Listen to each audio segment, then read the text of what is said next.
Chapter 1212. When a melodious ringtone of the mobile phone rang again in the roaring rotors, Li Huaqing looked down at the mobile phone. The light on the mobile phone screen had dimmed slightly. The upper right corner of the screen showed that his mobile phone still had 17% battery. The beautiful land and rivers of Zhongzhou State were moving backward unhurriedly under the helicopter. Li Huaqing's eyes lit up for a moment, but the glimmer of light dimmed again when he saw the caller ID on the screen. His mobile phone kept ringing. Since he got on the helicopter, his mobile phone had been ringing. The strong wind brought by the helicopter whistled through the entire Zhongzhou State in the night. He went all the way south, leaving Yuzhou with an absolute sense of oppression, passing through Yin and Zhao, Zhongyan, North Lake and South Lake, and entering Xie. After replenishing in Xie, he rushed to Nanyun, Tiannan, Xianyuan City, and Emperor Dong's palace. No one saw Li Huaqing's hesitation. Countless backbone of the academics, retired old people, and then Hua Jinyang, Zhou Yinhai, Ji Wenzhang, Wan Qingyan, Yi Dongsheng, and even Wang Qinglei. Phone calls rang one after another. Sometimes when he was talking, there was already a notification tone that someone else was calling him. But the phone call he was most looking forward to never rang. He moved forward in silence. The other party responded with silence. Tiannan was getting closer and closer. Li Huaqing looked down at the phone screen that was still lit up and narrowed his eyes. It was Guo Wentian's phone call. Now, he finally couldn't sit still anymore. He twitched the corner of his mouth, swiped the phone, and answered the call. Guo Wentian on the other end of the phone did not speak for a while, as if he did not know what to say. Li Huaqing did not speak either, just waiting for Guo Wentian to speak. Guo Wentian's breathing became more and more obvious. His personal position, the position of the Prince Group, and his position in Zhongzhou State, each position was constantly contradictory to what he wanted to say and his attitude. From his breathing, Li Huaqing could clearly hear his constant struggle and entanglement. Is it too urgent? Guo Wentian was silent for nearly a minute before he whispered and asked hesitantly, "Are you afraid?" Li Huaqing laughed. His words were so blunt that they were a little harsh. Guo Wentian was not angry. Instead, he was silent for a long time, and then he said slowly, "I don't know." Li Huaqing did not say anything. Guo Wentian continued, "I don't know if I'm afraid. I don't even know what I'm afraid of. Are you afraid? Are you afraid that he will kill me?" Li Huaqing's smile was obvious. "He has the guts," Guo Wentian said in a deep voice, and then continued with a sigh.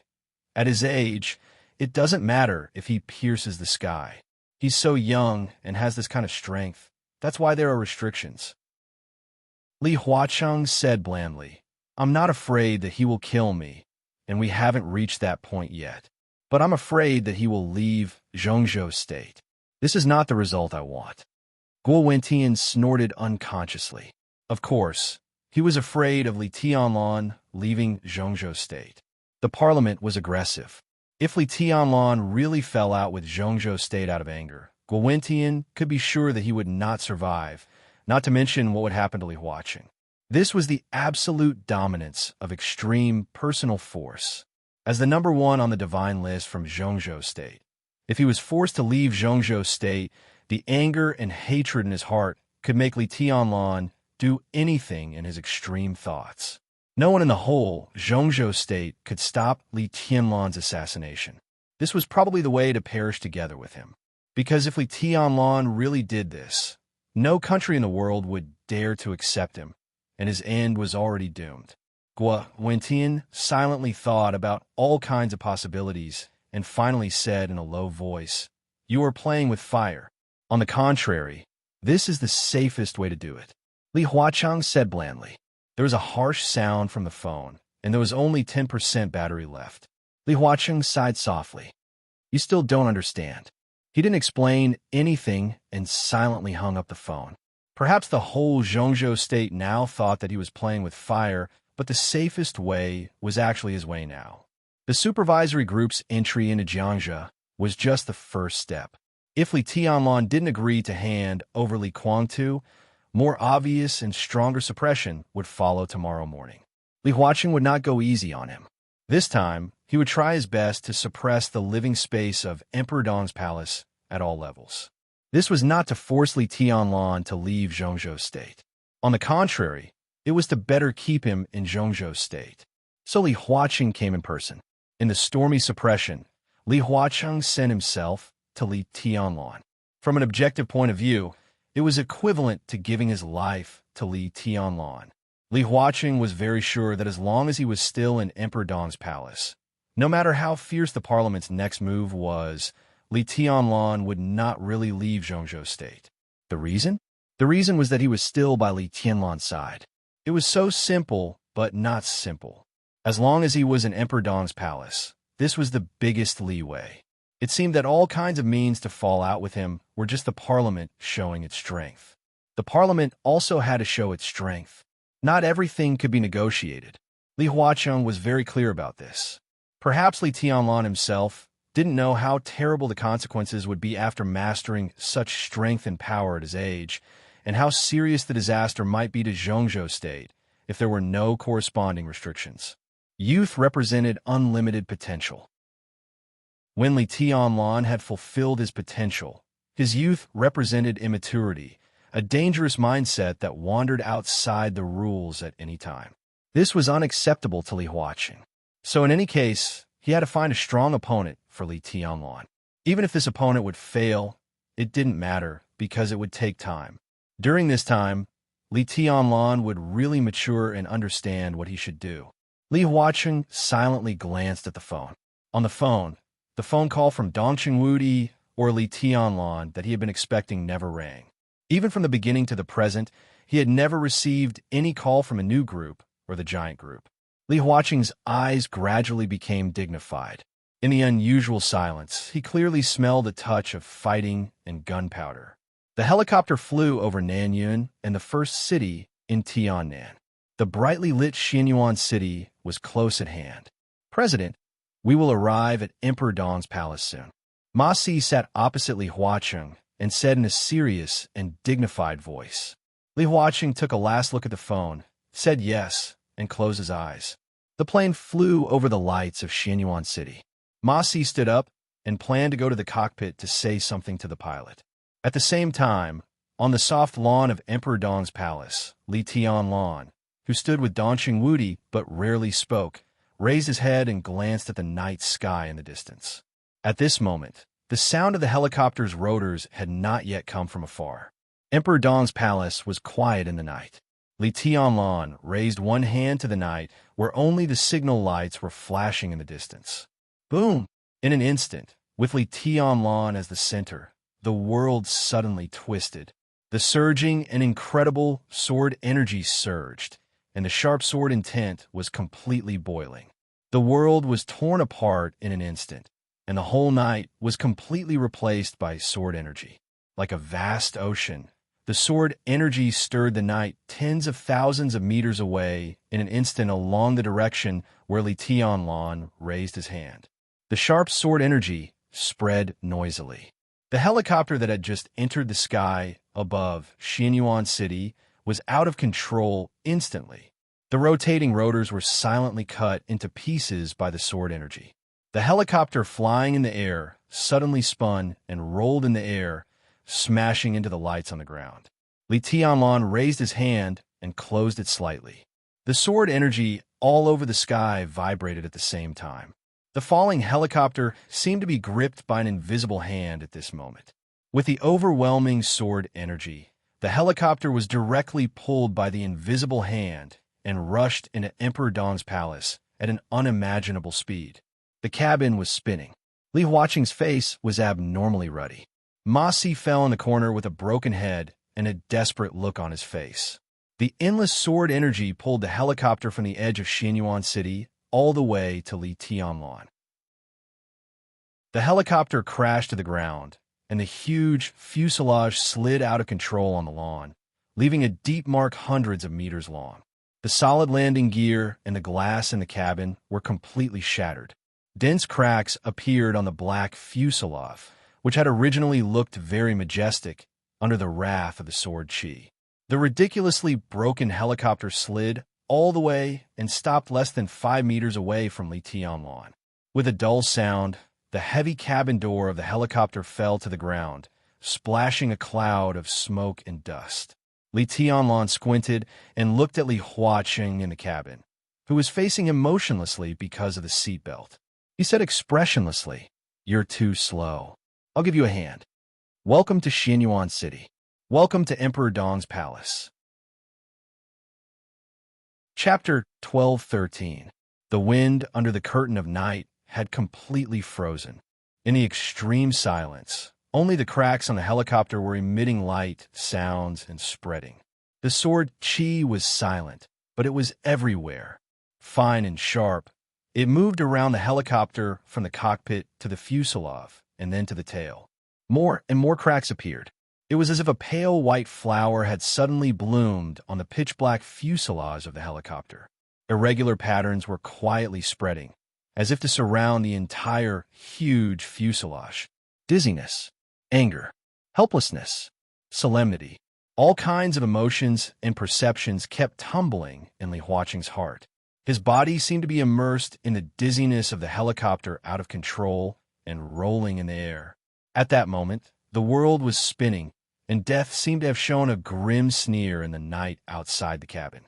The majestic sword energy wrapped the helicopter and kept accelerating, dragging them to Emperor Dong's palace, as if death was mercilessly pulling them into hell. At that moment, what Li Huaqing felt was not fear, but a sense of weightlessness that was completely beyond his control.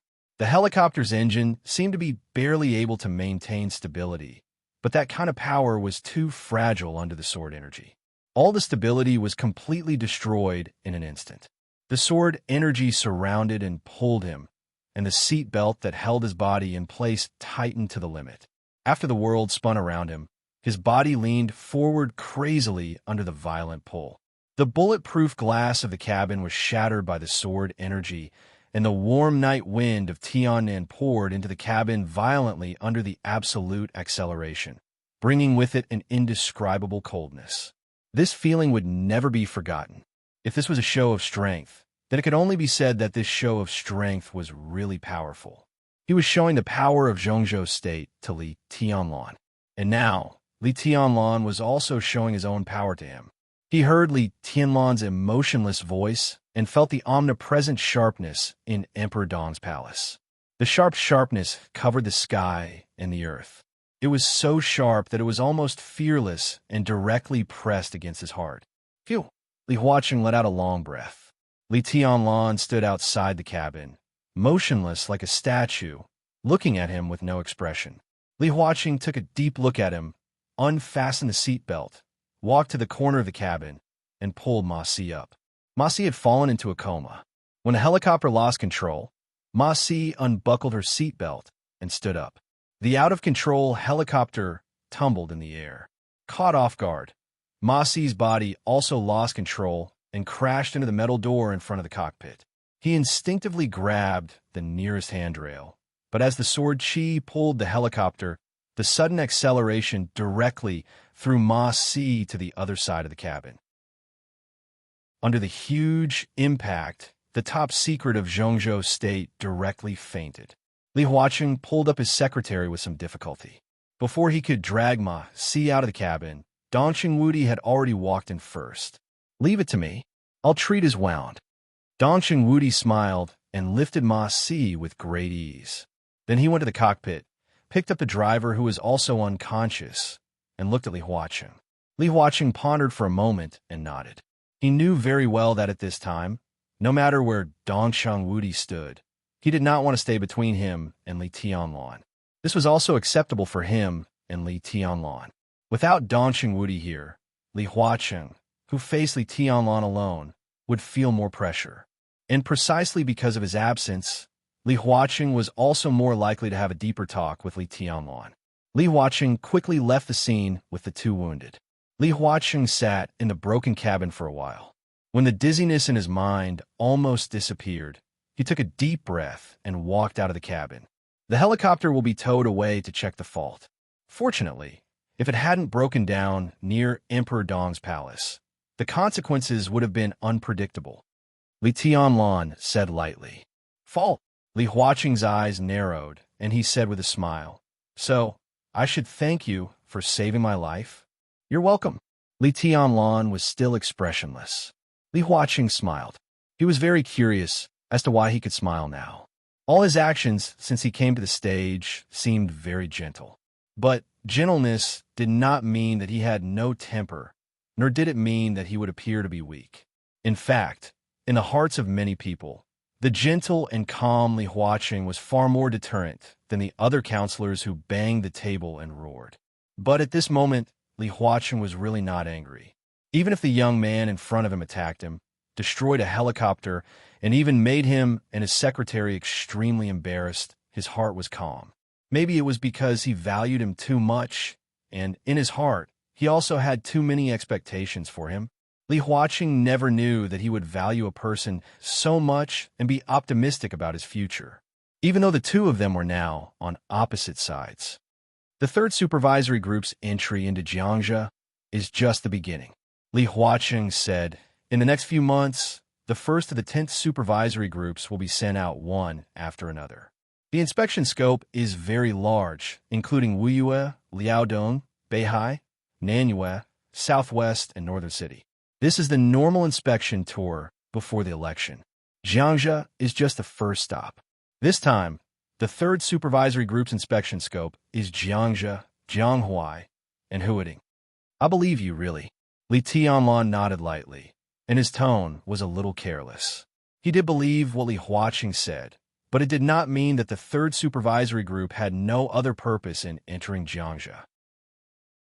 Whether they had other purposes or not, Li Huaqing's words stood. Li Huaqing turned his head to look at Li Tianlan and suddenly laughed. He reached out and pointed at Li Tianlan. "You boy, I know you have emotions, so when I just came to Emperor Dong's palace, you gave me a show of strength. Why? Or are you unhappy? Do you want to beat me to vent your anger?" Li Tianlan turned his head to look at Li Huaqing, and the corner of his mouth twitched symbolically. "I can understand your emotions, and even understand what you think of me now. But in my current position, I have things I should do." "I don't have emotions," Li Tianlan said lightly, "but there is one thing that needs to be clarified. You came at the wrong time. At this time, it is difficult for Emperor Dong's palace to really welcome you." "Oh, why?" Li Huaqing smiled casually. "Next, I will deal with some internal affairs that belong to our Li family or the family affairs of the Li family. This is our own business, and we will not welcome anyone who wants to intervene." "How do you know that I am going to intervene in this matter?" Li Huaqing was calm. Li Tianlan did not answer him, but smiled casually and said, "It's best that you are not. Maybe I'm misunderstood." He paused and continued, "But many people seem to be very interested in the family affairs of the Li family. Maybe you don't want to intervene, but others seem to be ready to intervene." He looked at Li Huaqing and suddenly laughed. "I'm going to stay in Xianyuan City during this period of time. I'd like to see exactly what kind of things dare to extend their claws towards me and interfere in my family's affairs. If I really see them, I'll chop them into pieces. I think you won't mind, right?" Li Huaqing stopped laughing. He looked at Li Tianlan and narrowed his eyes. Li Tianlan was also looking at him. The two of them stared at each other. They were expressionless. Chapter 12:14. It was 3 o'clock at night. The sudden ringtone of the cell phone rang in the quiet bedroom, dispelling the gentle dream in the warm bedroom. The desk lamp lit up almost as soon as the cell phone rang. Zhao Changjiang, who was in pajamas, took the cell phone and looked at the number. His originally vigilant and solemn face changed dramatically. It seemed that he was very scared. He answered the phone without hesitation and said in a deep voice, "Speaker." Because of his profession, he often received sudden calls in the middle of the night. It might be from the ministry, or it might be from some subordinates who were close to him, or it might be some serious case or something else. But he never thought that he would receive a call from his immediate superior at this time. The remaining sleepiness disappeared the moment he answered the phone. Zhao Changjiang, who was completely awake, had already reached out to find his clothes. "Old Li, come to my place for a short meeting." On the phone, the steady and graceful female voice laughed. "Am I disturbing your rest?" Zhao Changjiang's heart relaxed a little with the laughter on the phone. He also laughed. "I'm used to it." but I was really shocked when I received your call. There are some things that need to be dealt with urgently. Let's talk face to face later." The other party said lightly and then hung up the phone. Zhao Changjiang began to put on his clothes quickly. Just like when he suddenly heard the whistle for emergency assembly in the middle of the night in the army. He was serious, hurried, meticulous, and resolute. "What's wrong?" Beside Zhao Changjiang, the woman who was nearly 50 years old but still attractive asked a little lazily. She raised her hand to rub her eyes and complained, "What's wrong this time? There are really too many troubles in the local area. Tell me, when have you been free from worry in the past few years? You're so busy that you don't eat regularly. You're on tenterhooks even when you sleep. I'm almost suffering from a nervous breakdown because of you." The speaker called me personally and said that he wants to have an emergency meeting. Zhao Changjiang shook his head and said gently, "Go to sleep first. It's all right. Cousin called you?" At this time, the woman's sleepiness and laziness faded away in an instant. She suddenly sat up in bed. "What happened?" "I'm not sure yet." Zhao Changjiang shook his head. He didn't say it in his heart, but he was almost certain that Speaker Bai, who had never made any big moves since he came to Liaodong, was going to do something big this time. The woman's expression was a little uncertain. Her name was Zhao Qing, a distant relative of the Bai family in Yuzhou. In terms of relationship, she should call Bai Qingxian cousin, but in fact the blood relationship between them was very thin, the kind that could not be more distant. Although they were distant relatives, Zhao Qing had been very close to Bai Qingxian since they were young. Although they were relatives in name, they could be said to be best friends who could talk about anything. Zhao Changjiang and Zhao Qing were even married. They were all introduced by Bai Qingxian back then. At that time, Zhao Zhang was transferred from the Southern Station District to Liaodong. In addition to the fact that Bai Qingxian really needed a trusted confidant to be her right-hand man, Bai Qingxian also wanted to chat with her good friend for a long time. Zhao Changjiang was one of the 11 provincial council members of Liaodong Province and the head of the Liaodong Police Department. It was no exaggeration to say that he was Bai Qingxian's right-hand man in Liaodong. Although Bai Qingxian came to Liaodong because of the cooperation between the two groups, she did not stand on ceremony when it came to consolidating her right to speak. For nearly 5 years, the overall level of Liaodong seemed to be extremely stable, but Bai Qingxian had long been in power. Her words carried enormous weight, and she quietly overshadowed the sharpness of the governor of Liaodong. The main reason was that she had grasped what she should control in her hands. The Ministry of Personnel, which controlled personnel, was the first thing she grasped, followed by the Ministry of Supervision, and then the propaganda system. Finally, she transferred Zhao Changjiang to control the police department, plus the chief steward of the provincial government, who was bound to keep pace with Bai Qingxian. After mastering 4 powerful departments, Bai Qingxian had already established an absolute advantage in Liaodong. In less than 5 years, Bai Qingxian was almost unshakable in Liaodong. There was no doubt that if she did not leave in this election, the whole Liaodong would be included in the territory of the giant group or the new group. This was undoubtedly what the academics absolutely did not want to see. This was one of their most core territories. As the election approached, the ups and downs of Bai Qingxian's sprint to the parliament made the whole Liaodong turbulent in recent days. All kinds of signs had appeared a few months ago. At this time, in the middle of the night, Bai Qingxian suddenly called for an emergency meeting. Zhao Changjiang could hardly imagine the content of this meeting. "You sleep first. I'm going." Zhao Changjiang looked at his wife on the bed, whose expression changed.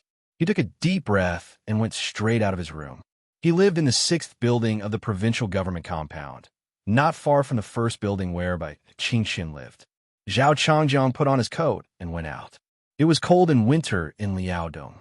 The courtyard was silvery white, and it was snowing heavily again. Zhao Changjiang stepped on the snowflakes and walked in the courtyard of the provincial government compound in the middle of the night. His eyes were firm. Many years ago, he was injured in the Border Control Corps and transferred to the military headquarters. From the military headquarters, he entered the Southern Station District and then transferred from the military system to Liaodong. His style had never changed. He was calm, firm, and fearless. After more than 4 years in Liaodong, Zhao Changjiang had already established his image as an iron-fisted person. Zhao Changjiang passed by the 4th building of the provincial government compound. The door of the detached villa in the 4th building was just opened. A slightly fat woman in her 50s just wrapped her coat tightly and came out. When she saw Zhao Changjiang, she was slightly stunned. Oldly, Zhao Changjiang was also a little surprised. The 1st building? Yes, Boss Bai summoned me in the middle of the night. I dare not neglect it. The middle-aged woman chuckled. Her figure was slightly plump, and her face was round. In the midst of the falling snow, she looked somewhat benevolent. This was another trusted general of Bai Qingqian, who had come from Qingzhou province. She followed Bai Qingqian all the way to Liaodong, the Iron Lady. When Bai Qingqian was the governor of Qingzhou, she served as the non-director deputy governor of Qingzhou. Now, she was one of the 11 directors of Liaodong and in charge of the Ministry of Supervision. Compared with Zhao Changjiang, who was an iron-fisted person, Guan Yuan in the system of Liaodong was obviously more afraid of this seemingly amiable little old woman. Let's go together. Zhao Changjiang nodded. Yesterday, Ningning and Haoyang wandered outside for a day and had dinner here. The 2 children said that they wanted to travel abroad to see the world. Oldly, Haoyang said that he didn't plan to take over your job in the future, nor did he want to be a policeman. After graduation, he planned to do business. This trip abroad seems to be to investigate some project. What's your attitude? Yi Han, who was known as the Iron Lady in Liaodong, looked at Zhao Changjiang with a smile. Her daughter and Zhao Changjiang's son both went to school in Huading, and they were in the same school in the same year. The 2 children had been in love for 2 years and had a very good relationship. It was only a matter of time that the 2 families would get married. They often visited each other, and their parents were also very supportive of them being together. That brat still hasn't told me about it. Looks like your mother-in-law found out first. Zhao Changjiang was a little stunned, and his tone was a little unhappy. My old Han intends to give the 2 children a startup capital, and even plans to send someone to accompany them abroad, but it depends on your attitude. Yi Han chuckled. Let them be. Zhao Changjiang shook his head. I don't care about this. You could discuss it with Zhao Qing. The 2 children will graduate this year, right? At this time next year, I'm afraid that you and I will not be in Liaodong. It may not be convenient to meet in the future. In my opinion, we should settle their relationship this year. Ningning is a good child. Once she enters my family, I promise I won't treat her badly. Okay. Yi Han's voice was very happy. My old Han also means the same. Ask the 2 children what they say. If there's no problem, try to let them get married after graduation. The 2 chatted casually, but their voices gradually lowered. In their sight, the 3rd and 7th buildings of the provincial government compound lit up one after another. Zhao Changjiang and Yi Han looked at each other, and both of them were silent. Everyone knew what kind of people lived in the 3rd and 7th buildings of the provincial government compound. They could be said to be comrades who advanced and retreated with them. The one who lived in the 7th building controlled the propaganda system of Liaodong and was Bai Qingqian's college classmate. The one in the 3rd building controlled the Ministry of Personnel of Liaodong.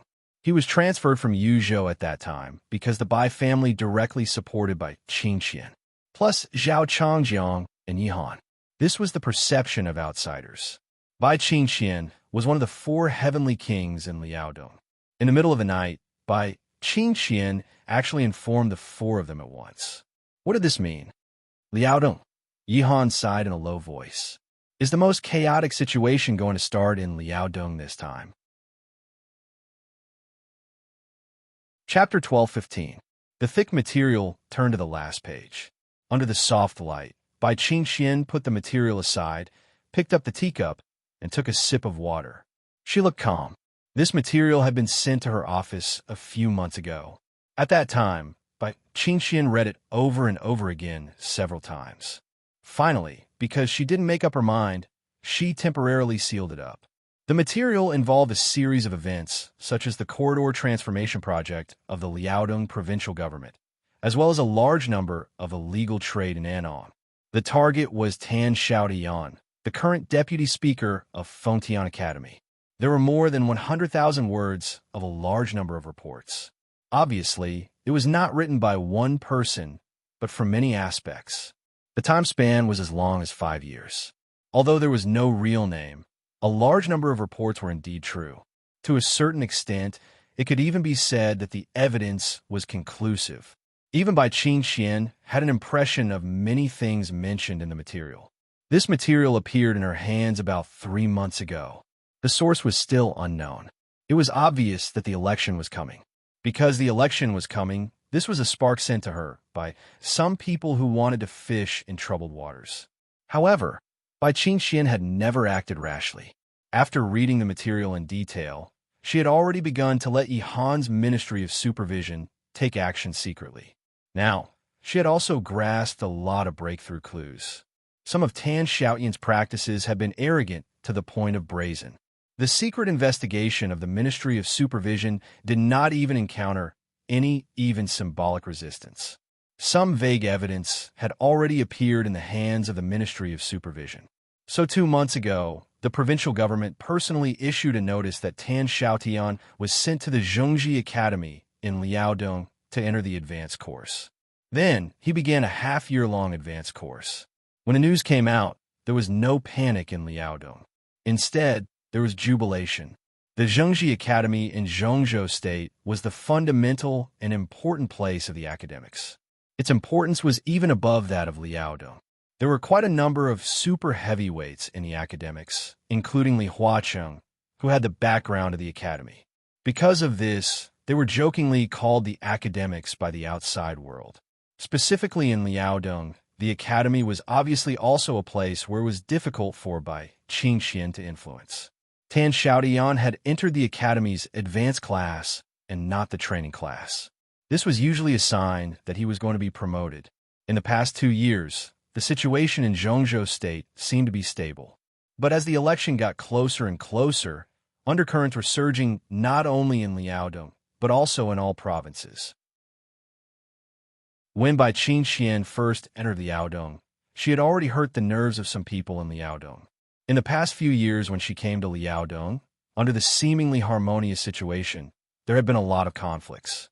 Among them, Tan Xiaotian could be said to be a representative person. Something.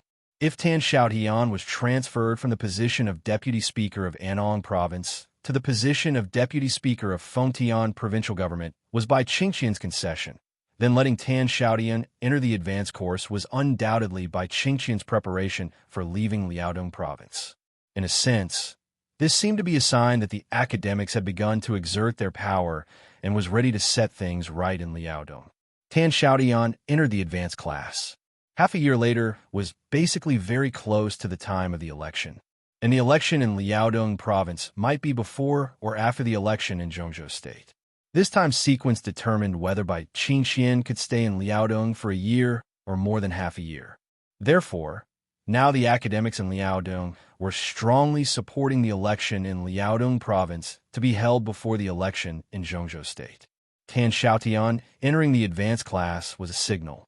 When he returned from the academy and symbolically stayed in this position for a few days, it was very likely that he would be promoted from deputy speaker to one of the directors of Liaodong Province, the speaker of Fengtian Province, and become the new representative figure of the academy in Liaodong Province. This was undoubtedly the best choice. In recent decades, several speakers of Fengtian Province had directly ascended to the position of governor of Liaodong Province. Many people hoped that Tan Xiaotian could seize this clear line between heaven and earth. To say the least, even if he couldn't seize it, after the advanced class, Tan Xiaotian was likely to directly serve as the deputy governor of Liaodong Province, enter the council, and become the third person in the provincial government. This kind of rumor was getting clearer and clearer now. Obviously, the academics had begun to focus on the ecology of Liaodong Province after Bai Qingxian left. Bai Qingxian would be elected as a member of parliament of Zhongzhou State in this election. After he left Liaodong Province, the new speaker of Liaodong Province would also be elected as a member of parliament of Zhongzhou State under the influence of Bai Qingxian and the power support of the academics, and he would take charge of Liaodong Province. This person must be an important figure of the academics. In this way, The promotion channel of the academics was preliminarily perfected. As Bai Qingxian took the new post, the 4 supermasters under him would inevitably leave here one by one and go to different places. From the bottom of her heart, because the cooperation with the academics in recent years was quite pleasant, Bai Qingxian did not intend to make a big earthquake before she left. After all, she was still the speaker of Liaodong province. She was responsible for anything that happened in Liaodong province. That was why she temporarily hung Tan Xiaodian up. After he left, she would hand this problem to her successor. The successor must be one of the leaders of the academics and would know how to deal with the internal affairs of Liaodong province in a low-key manner. This way, even if she left this place, she wouldn't lose too many points. However, it was obvious that her careful consideration to some extent was regarded as weakness by some people with ulterior motives in Liaodong. Therefore, these days, the internal affairs of Liaodong became more and more unstable. Bai Qingxian was still hesitating. But the matter of the 3rd supervisory group entering Jiangxia directly stimulated Bai Qingxian to make up her mind completely. The other party had already begun to take action against the new group and Li Tianlan. Bai Qingxian naturally would not be polite. She had a card in her hand and did not bother to wait for the signal from Yuzhou from Bai Zhanfeng and Zhou Mulin. At this moment, before leaving the academics, she just wanted to lift this shameful cover and see how much shocking darkness was brewing inside. Now that she had shed all pretense of cordiality, Bai Qingxian did not mind giving everyone in the academics a hard slap in the face. Bai Qingxian took another sip of tea, and her eyes became more indifferent and determined. "Speaker, Minister Yi is here." The secretary knocked lightly on the door, walked in, and whispered, "Invite her in." Bai Qingxian nodded. Yi Han, who was slightly fat, came over and said with a smile, "Those guys are still outside. They said they wanted to smoke before coming in." Bai Qingxian nodded and asked directly, "Can we do it directly about Tan Xiaoyan's problem?" Yi Han's face changed slightly. Obviously, she did not expect Bai Qingxian to be so direct. She hesitated and whispered, "Are you sure? If we could do it, let's do it." Bai Qingxian waved her hand lightly. "When Changjiang and the others come in, we will discuss the result together.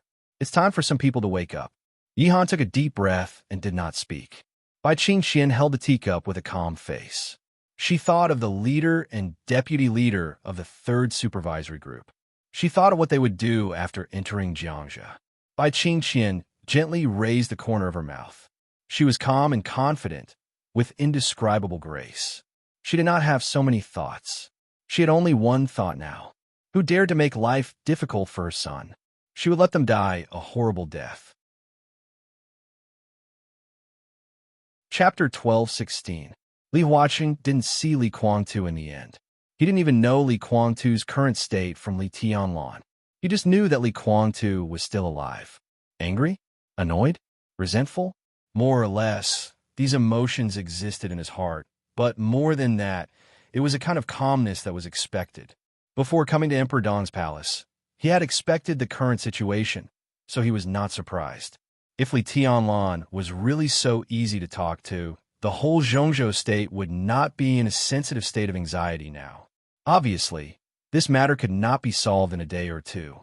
In the end, it still depended on fists and strength. Dong Qingwudi guessed that Li Huaqing came here in such a hurry because he had a trump card. Not only Dong Qingwudi, because everyone else, based on their understanding of Li Huaqing, felt that he had a trump card. In the past 10 years, Li Huaqing had been gentle and occasionally strong. But no matter what he did, he would not make things unmanageable in the end. His steadiness made the whole Zhongzhou state trust him for 10 years, and this time seemed to be no exception. Li Huaqing did have a trump card. It was the kind of trump card that could immediately reach an agreement with Li Tianlan and could definitely make Li Tianlan compromise and let him go. With this trump card, he was 100% sure that he could persuade Li Tianlan. Even without persuasion, Li Tianlan could compromise. But that was not the way to play cards. If the so-called negotiation was destined to be unconditionally compromised all the time, it was not a negotiation, but a plunder. There was more than one way to get Li Guangtu back. If the hard way didn't work, he could use the soft way. Li Huaqing fully believed that as long as he unconditionally compromised, satisfied Li Tianlan's demand, and allowed Emperor Dong's palace to plunder a considerable part of the various resources of Zhongzhou state, he could take Li Guangtu away at any time. But Zhongzhou state was not a logistics base that could be plundered by Li Tianlan. Negotiation, game, dispute, confrontation. Li Huaqing had to take him away. But before letting Li Tianlan see his trump card, Li Huaqing had to let Li Tianlan see his own strength first. This was the case on any occasion. Only when one side showed their strength first could they be qualified to talk on equal terms. He had to let Li Tianlan realize that the attitude of Zhongzhou state was not inferior. Zhongzhou state could give benefits to Emperor Dong's palace, but could also completely destroy the system of Emperor Dong's palace. Perhaps Li Tianlan knew this, but being able to do it and daring to do it were two completely different things. What Li Huaqing wanted to show was the power that could destroy Emperor Dong's palace at any time. To put it simply, he wanted to show off a few of his abilities. After that, when the situation became stable again, Li Tianlan might become more mature in reflection. This was a battle of attrition. It was a battle in game between Li Tianlan and Li Huaqing. The focus of the game was Li Guangtu. The bargaining chips were the resources of Emperor Dong's palace and the academics. As the election approached, a storm was brewing. Li Huaqing, who was confirmed to be re-elected, and the entire academics should have been the most quiet group, but now the academics had become the first group to jump out. For Li Guangtu, Li Huaqing didn't think so. He was indeed the focus of the dispute between him and Emperor Dong's palace. But whether it was to protect Gu Xingyun, Li Guangtu, or to accept Jiang Shangyu, Li Huaqing was very clear-headed from beginning to end. He had only one goal, not for Gu Xingyun, Li Guangtu, and Jiang Shangyu. It was for Li Tianlan, just for Li Tianlan. Li Tianlan was very polite to him, but also very impolite. The direct result of the disagreement was that Li Tianlan directly left. He was really leaving. Li Huaqing didn't even see Li Tianlan leave. After saying those harsh words, Li Tianlan just turned around and disappeared from his sight. The president, who was left alone in Emperor Dong's palace, stood alone and smoked a cigarette. Then he saw Xiao Mahai, who was now the chief butler of Emperor Dong's palace, walking over with a smile. They didn't talk about the old days. They were not familiar with each other. The general, who had blatantly embezzled tens of millions of prison funds in the past 2 years, had formally submitted his resignation a month ago. Li Huaqing also signed the resignation letter. Someone had taken over Xiao Mahai's position as the director of Emperor Dong's palace. Xiao Mahai, who had left the desert, went to Tianan and became the director of Emperor Dong's palace. He seemed to be living a good life. Xiao Mahai arranged for Li Huaqing to stay in a villa in the central area of Emperor Dong's palace. The villa complex, which would probably be provided for the high-level officials of Emperor Dong's palace in the future, had just been completed. There was still a slight smell in the villa, but the decoration was absolutely comfortable and luxurious.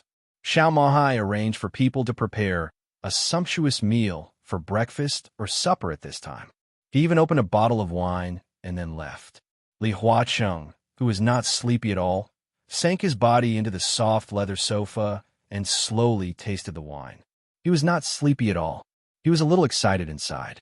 It was like the moment when he was about to draw the sword before the decisive battle. He was completely focused, energetic, and highly focused. All the fatigue was completely suppressed and disappeared without a trace. Li Huaqing seemed to have completely entered the fighting state. He had already made sufficient mental preparations for this game. It could be victory, failure, or inevitable losses. All of these were within the range of what he could accept. He held the power in his hand, and this power had completely locked on the target. He could not hesitate, and must completely vent it out. He just didn't know if Li Tianlan had already made the same preparation. Li Huaqing held the wine glass and looked at the deep night outside the window, like a peerless swordsman holding a famous sword, waiting for the dawn. Li Tianlan did not rest, either. He returned to the top floor of the castle. where only he lived. In the spacious and luxurious living room, the maid Myshranui, who came from East Island with all kinds of thoughts, had not left yet. She sat quietly on the sofa and was in a daze. She had changed out of her sexy and revealing clothes. She was wearing a pure white, exquisite dress, black stockings, and a pair of seductive red stilettos. She sat quietly in the spotless living room. Her legs, which were shimmering in black stockings, were crossed. She was elegant and quiet. Rather than a maid, she was more like a well-dressed imperial concubine waiting for the arrival of the emperor, or a princess looking forward to the arrival of her lover. She seemed to be thinking about something, so she did not come to her senses when Li Tianlan suddenly appeared in the room. She was thinking about her life and the future. Myshranui had never denied her desire for power. This desire included many things, such as the fanatical worship of real power, the power to dominate the dark world, the power to rule the world and sweep everything, and so on. She had always had a goal in her life. When many so-called young talents in the dark world of East Island worshipped her as a goddess, those people never existed in her eyes. At the beginning, her master Shinichi Miyamoto, the supreme ninja of the invincible realm who supported Liyue Palace and made it as famous as Wuji Palace and Jifeng Sword Raining School, was incomparably lofty in her heart. At that time, the only thing Myshranui wanted was to inherit everything from her master and lead Liyue Palace to surpass Jifeng Sword Raining School and Wuji Palace to become a super force in the dark world. After Shinichi Miyamoto died in the hands of tribulation, her target became Li Kuang-tu. The Purgatory of Heaven capital appeared in East Island. At that time, the man with the codename God, holding a death scythe, was quiet and almost invisible most of the time, but he could fight tit-for-tat with Sword Emperor Wang Tianzong without falling behind. He indeed had the glory that shone on the whole dark world. Myshranui didn't want to admit it, but she knew very well that in the most glorious years of the Purgatory of Heaven capital in East Island, she had many sleepless nights because of Li Kuang-tu. His almost desperate power became something she was crazy about, and also the driving force for her continuous progress. She longed to be conquered by such a man and to be owned by such a man. Age, appearance, none of these things mattered to her. When she tossed and turned countless nights, she could even disdain the pursuit of the royal crown prince. At that time, there was only the incomparable power in her eyes. She dreamed of becoming Li Kuang-tu's woman, sleeping beside him, wearing Li Kuang-tu's invincible aura, and enjoying the awe of the whole dark world. Myshranui could see that Li Kuang-tu was tempted by her. Many times, she could feel the rising temperature in Li Kuang-tu's eyes. However, whether it was the royal prince who accompanied Li Kuang-tu or Phoenix of the Purgatory of Heaven capital, they all regarded her as a great threat and guarded her so tightly that there was no suitable opportunity. Li Kuang-tu was indeed lustful, but he was not the kind of person who was desperate. If he didn't have the chance to eat her, he wouldn't force her. That was the most glorious years of the Purgatory of Heaven capital. Now it seemed that it was also the peak period of the Purgatory of Heaven capital. After the chaos in Snow Country, the Purgatory of Heaven capital began to fall from the peak at a speed that no one expected. Wang Tianzong's breakthrough completely suppressed the powerful aura on Li Kuang-tu. The Purgatory of Heaven capital left East Island. Countless forces in the dark world were withering. Emperor Dong's palace rose strongly. During that time, Myshranui was lost and confused. The support for the Purgatory of Heaven capital and the account to East Island pressed her hard at that time. She didn't know who to rely on and completely lost her goal. Until the end, she found that she could only rely on her own strength. So Liyue Palace quietly cut off the relationship with the Purgatory of Heaven capital. The invincible image of Li Kuang-tu that was once deeply rooted in her heart had collapsed. So when she did this, she found that she actually had no burden in her heart. She drew a clear line with the Purgatory of Heaven capital and even quietly swallowed a lot of the benefits that belonged to the Purgatory of Heaven capital.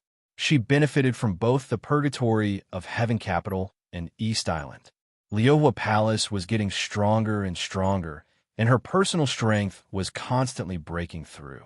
She thought that she had seen the future that she once looked forward to approaching, and she saw the light of hope coming from a distant place. Then the shadow that spread from Zhongzhou State quietly spread to East Island. There was no sign. It was natural, like the sun rising and the moon setting. The world was supposed to be like this. The shadow spread in Zhongzhou State. It was dark and silent, but it emitted a pretentious light. It shrouded East Island and quickly shrouded the entire dark world. It was no longer the era of sword emperor and deity. Under the shadow that shrouded the dark world was the absolutely invincible light of East Emperor. It was cold, majestic, awe-inspiring, deep, and immovable like a mountain. It was a shadow that completely made the entire East Island feel completely desperate. But Mai Shiranui actually found that she didn't feel the least bit unwilling in her heart. The kind of almost fanatical worship and admiration for Li Kuangtu was like magma that had cooled down and erupted again from the depths of her heart in an even more unstoppable manner. Mai Shiranui would eventually remember the first confrontation and meeting between her and Li Tianlan in East Island a few years ago. At that time, she, who was proud and arrogant, never thought that one day she would be so eager to be conquered and even ravaged by that man. She was the goddess in the hearts of many people in East Island, and she was a powerhouse in the hearts of many people in the dark world. Women in the dark world never meant that they were weak, because no matter which era, there were women standing at the peak who showed the demeanor of women. More than 20 years ago, there was Summer Solstice and Li Shi, two powerhouses who could be regarded as the peak combat power in the dark world. There was Bai Qingqian, a powerful figure who had begun to strive for the parliament. There was the female Prime Minister of England, and there was Rothschild King Tong, who controlled the Shadow Throne. In the era before Li Tianlan, there was the silent but thunderous Samsara Palace Master who supported the entire Samsara Palace. There was Situ Sangyue, the hidden god of Zhongzhou State who guarded Mount Taibai alone but radiated sharpness. There was the Holy Virgin Angel who controlled great power in the Holy Land. So the dark world was never lonely. It was the world of men, but women also had a bright sharpness that couldn't be ignored. In this era, there was Qin Weibai, the patriarch of the Lin clan, who had faded away and stayed with Qin Weibai, but no one dared to ignore. There was Dongchang Qiuqi, who had now ascended to the high position of governor in Jiangxia. There was Bai Yu, the genius of Jade Pool who had begun to touch the threshold of the invincible realm. There was Mai Shiranui, who supported Liyue Palace alone in East Island. There were many others. Mai Shiranui was not the most dazzling among these people, but her sharpness couldn't be ignored. Many people thought that Mai Shiranui would also become a dazzling figure who stood at the peak of the dark world and represented all the women of this era in the future. She was indifferent, arrogant, holy, noble, inviolable, and inviolable. People could only look at her from afar, admire her from the bottom of their hearts, and dream about her. This was the view of countless people in East Island about Mai Shiranui. But Mai Shiranui felt that she was a bitch. She had a beautiful appearance, excellent talent, and an extraordinary identity, but she was also a bitch with a strong servility. This was not to belittle herself, but her self-awareness that was difficult for others to talk about. From Li Kuangtu to Li Tianlan. She couldn't resist that kind of power. This year, she was 26 years old. She couldn't be said to be young, but she was definitely not old either. Her body was still delicate, no longer immature, and there was a trace of maturity. She was an age that became more attractive in everyone's eyes. Under Donghuang's shadow, she longed to get Li Tianlan's approval, to be conquered by Li Tianlan, to pull her over, to kneel at his feet, and to press her proud and beautiful head to accept something. She longed for Li Tianlan to throw her on the bed and tear her expensive clothes into pieces. She longed for Li Tianlan to crash and ravage her like a beast and eat her up bit by bit in her screams. There would even be whips, candles, or other things she had seen in East Island that she didn't care about before, but secretly looked forward to when they were on Li Tianlan. She longed for Li Tianlan to use everything she had under her goddess halo and enjoy her most docile and charming side. Her charm wanted to bloom around Li Tianlan. That might be a kind of light that blended with Li Tianlan's light. She would wear the dazzling light of Dongwang and announce to the whole dark world that she was Dongwang's woman and enjoy the awe of the whole dark world. As long as she thought about it, it was a kind of pleasure that made her almost breathless. But Li Tianlan didn't say yes. He refused her request to be his woman, but he told himself that he needed a personal maid, the goddess in the hearts of East Island people, the maid of Dongwang. Mai Shiranui even thought it was very interesting. So she came to Emperor Dong's palace and even carefully prepared a lot of things. Mai Shiranui would never forget the strange expression on Xiao Mahai's face when he checked her luggage and found something like a whip in her suitcase. There are even some inconspicuous but interesting gadgets that could only be bought in East Island. Mai Shiranui didn't care. At that time, she burst into an extremely charming smile in front of Xiao Mahai and said that His Majesty Dongwang asked her to bring it with him. There was no look of contempt in his eyes. She could even see a touch of pure awe and flattery in Xiao Mahai's eyes at that time. That feeling made Mai Shiranui's legs weak and her eyes a little misty. She was very sure that this was what she wanted. She knew that she could not break the limit of the invincible realm and enter the realm that she had never reached before. But she could lie docilely beside Li Tianlan, and the whole dark world would also fear and flatter her. Her Liuhua palace could also become a superpower, even if she was not in the invincible realm, even if she was just an ordinary person who didn't know martial arts. Mai Shiranui thought quietly. Her face was a little flushed, and she rubbed her legs unconsciously, feeling that she was going to take a bath again. What are you thinking about? Li Tianlan's voice suddenly rang out in the brightly lit living room. Mai Shiranui's whole body shook. She didn't get up at first, but unconsciously made a sound like a cat's meow, soft, delicate, mellow, and sentimental. The blue veins on Li Tianlan's forehead jumped for no reason, and a nefarious fire almost uncontrollably rose from his abdomen. Your Majesty. Mai Shiranui stood up with a flushed face, a little cramped and a little flustered. A very subtle smell spread on her body. Li Tianlan glanced at her and asked directly, "Where is your room?" Mai Shiranui froze for a moment, as if she couldn't believe it, but with some expectation, she said softly, "It's next to yours. I clean it up myself. Your Majesty, would you like to have a look?" Li Tianlan waved his hand and said, "Now, go and have a rest. I'll call you if I need anything." Mai Shiranui stood where she was, stunned for a moment, then gave a soft, "Oh," and turned to leave.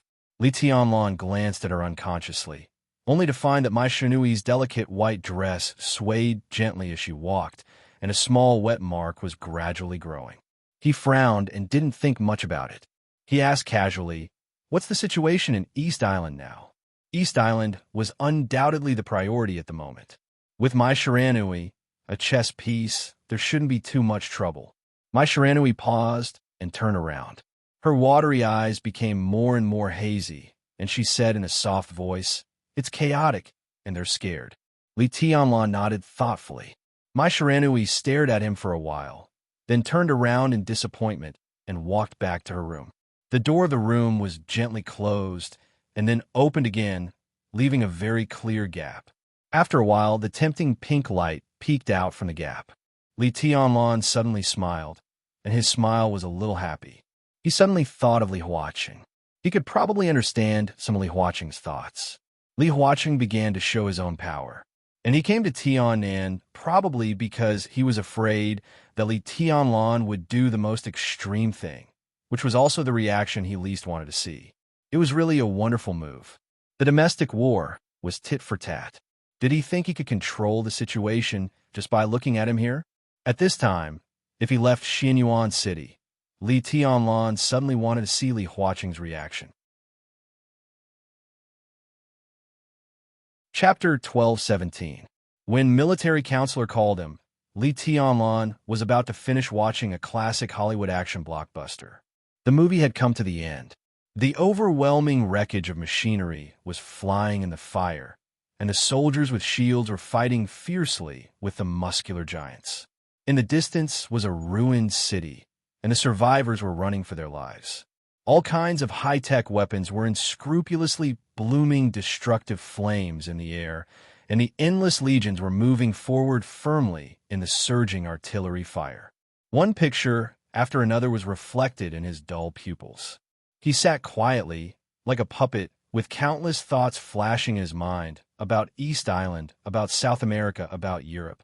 The urgent reorganization of the internal structure of Emperor Dong's palace, the establishment of various departments, the blueprint of the new group, the game with Li Huaqing, the various investments of the Flourishing Age Fund, the future of Tiannan, his future. Everything seemed to explode at once.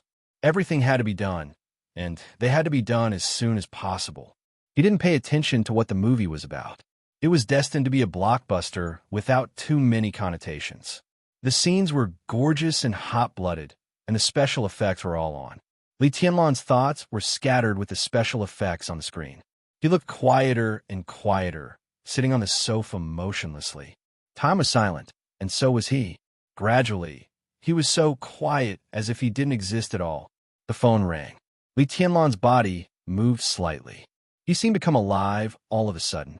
He exhaled softly, turned off the TV in front of him, picked up the phone, and said, "Your Majesty, Yu Zhou is a little lively." Military counselor's voice was still calm, and he came straight to the point. He used the word lively very vividly. In fact, Yu Zhou was more than lively now. Li Guangtu suddenly came to Emperor Dong's palace. Such an abrupt move directly shocked the whole Zhongzhou state, and Yu Zhou was now in a state of complete uproar. The parliament had not yet held a meeting to formally announce or issue any orders, but all kinds of heavyweights had begun to meet frequently. Zhou Mulan and Bai Zhanfang were secretly meeting. According to the exact news, an hour ago, Wu Zhongmin, the deputy minister of the cabinet, also arrived at the Bai family's manor. Bai Qingzhao went to the building of the military department overnight. It was said that among the four spirits of Zhongzhou state, besides Li Wangsheng, the Black Tortoise who was stationed in Tiannan, Azure Dragon, White Tiger, and the New Vermilion Bird had all received orders to return to Yuzhou with their terracotta soldiers. Ji Wenjiang, Wan Qingyin, and Yi Dongsheng had also started secretly contacting each other an hour ago. Guo Wentian seemed ready to leave for Southwest City. The Speaker of the North City arrived at Yuzhou province overnight and entered Zhou Yunhai's home. Not only the parliament, but also some powerful figures in Zhongzhou state had received the news and began to discuss the possible changes. Hua Jingyang's phone was ringing off the hook. Countless powerful people expressed their opinions one after another. Some hoped that Li Huaqing could be more cautious, and some hoped that Xianyuan City could take a step back. As the current CEO of Emperor Dong's palace, the military counselor also received calls from different people. Some wanted to strengthen cooperation, while others wanted to shelve previous cooperation plans. It was a complete mess. Demons danced in a frenzy. The turbulence had begun to spread to the entire Zhongzhou state from Yuzhou as the center. In 24 hours at most, the roaring hurricane would sweep across the entire Zhongzhou state. "Is it exciting?" Li Tianlan asked with a smile and a relaxed tone while holding the phone. Military counselor was silent for about half a minute. Obviously, he did not expect Li Tianlan's attitude to be like this at this time. Then he laughed and said, "I've experienced such a battle once, and I'm used to it. Your Majesty, the timing is a bit sensitive now, you know?" Of course, Li Tianlan could understand what the so-called timing sensitivity meant. The problem of Li Guangtu had now become the focus between the academics and Emperor Dong's palace. Neither side would give in. Li Huaqing's arrival in Emperor Dong's palace made everyone a little uneasy. But before the situation changed, the uneasiness was just uneasiness. They would wait and see, look for opportunities, and express their attitudes at the right time. The so-called right time was undoubtedly when the confrontation between the academics and Emperor Dong's palace had a clear winner. But now, there was a big movement in Yuzhou. It was no longer as simple as waiting and seeing. The academics and Emperor Dong's palace had stirred up chaos. Now, all the other groups and wealthy families were obviously ready to take action and showed signs of entering the fray. Why? There might be a lot of reasons, but there should be only a few of them who really wanted to help the academics or Emperor Dong's palace. The most important reason was because of the election. The eve of every election in Zhongzhou State was the most lively time. The situation seemed calm, but only the people in the game could really see the stormy waves. When it came to the group, every group had their own demands and wanted to complete their own layout. When it came to individuals, everyone also had their own goals. The relationship between each other, the competition inside and outside the group, and the cooperation in various fields were a complete mess. Everyone was fighting for a certain position, for a certain side's benefits. From top to bottom, the fighting was endless, spreading to every domain, every group. It was a chaotic battle. Of course, the negotiation had to be negotiated. But just like Li Huaqing and Li Tianlan now, before the negotiation, both sides wanted to show their strength. Only with great strength could their words be taken seriously, respected, and even accepted. There was less than a year before the election. Undoubtedly, the major groups also wanted to show their strength. Only then would they have more bargaining chips and be able to ask for more things. Is it going to start now? Li Tianlan smiled and looked out of the window at the night that seemed to be gradually fading away. Xinyuan City in winter was still as warm as spring, but his body still remembered the coldness that pervaded Yuzhou. He narrowed his eyes and shook his head, saying, "It's not the new year yet. It seems a little early, because a lot of things need to be redistributed. Our appearance has impacted the structure of the Six, and many people have long been unable to hold back." Military Counselor's voice was a little understated. "So in your opinion, is it a good thing or a bad thing for Emperor Dong's palace this time?" "Neither good nor bad." The Military Counselor laughed. "Everyone who enters the game has good intentions, but no one knows what kind of accident will happen until the end. We can only do what we should do. No matter if it's good or bad, we still need to operate." Li Tianlan's voice was more understated, even a little careless. "Well, what can you do?" Military Counselor didn't speak for a while. He didn't know whether to give Li Tianlan a thumbs up or a middle finger in his heart. Li Tianlan's words, whether in an understated tone or a careless tone, were the essence of the boss.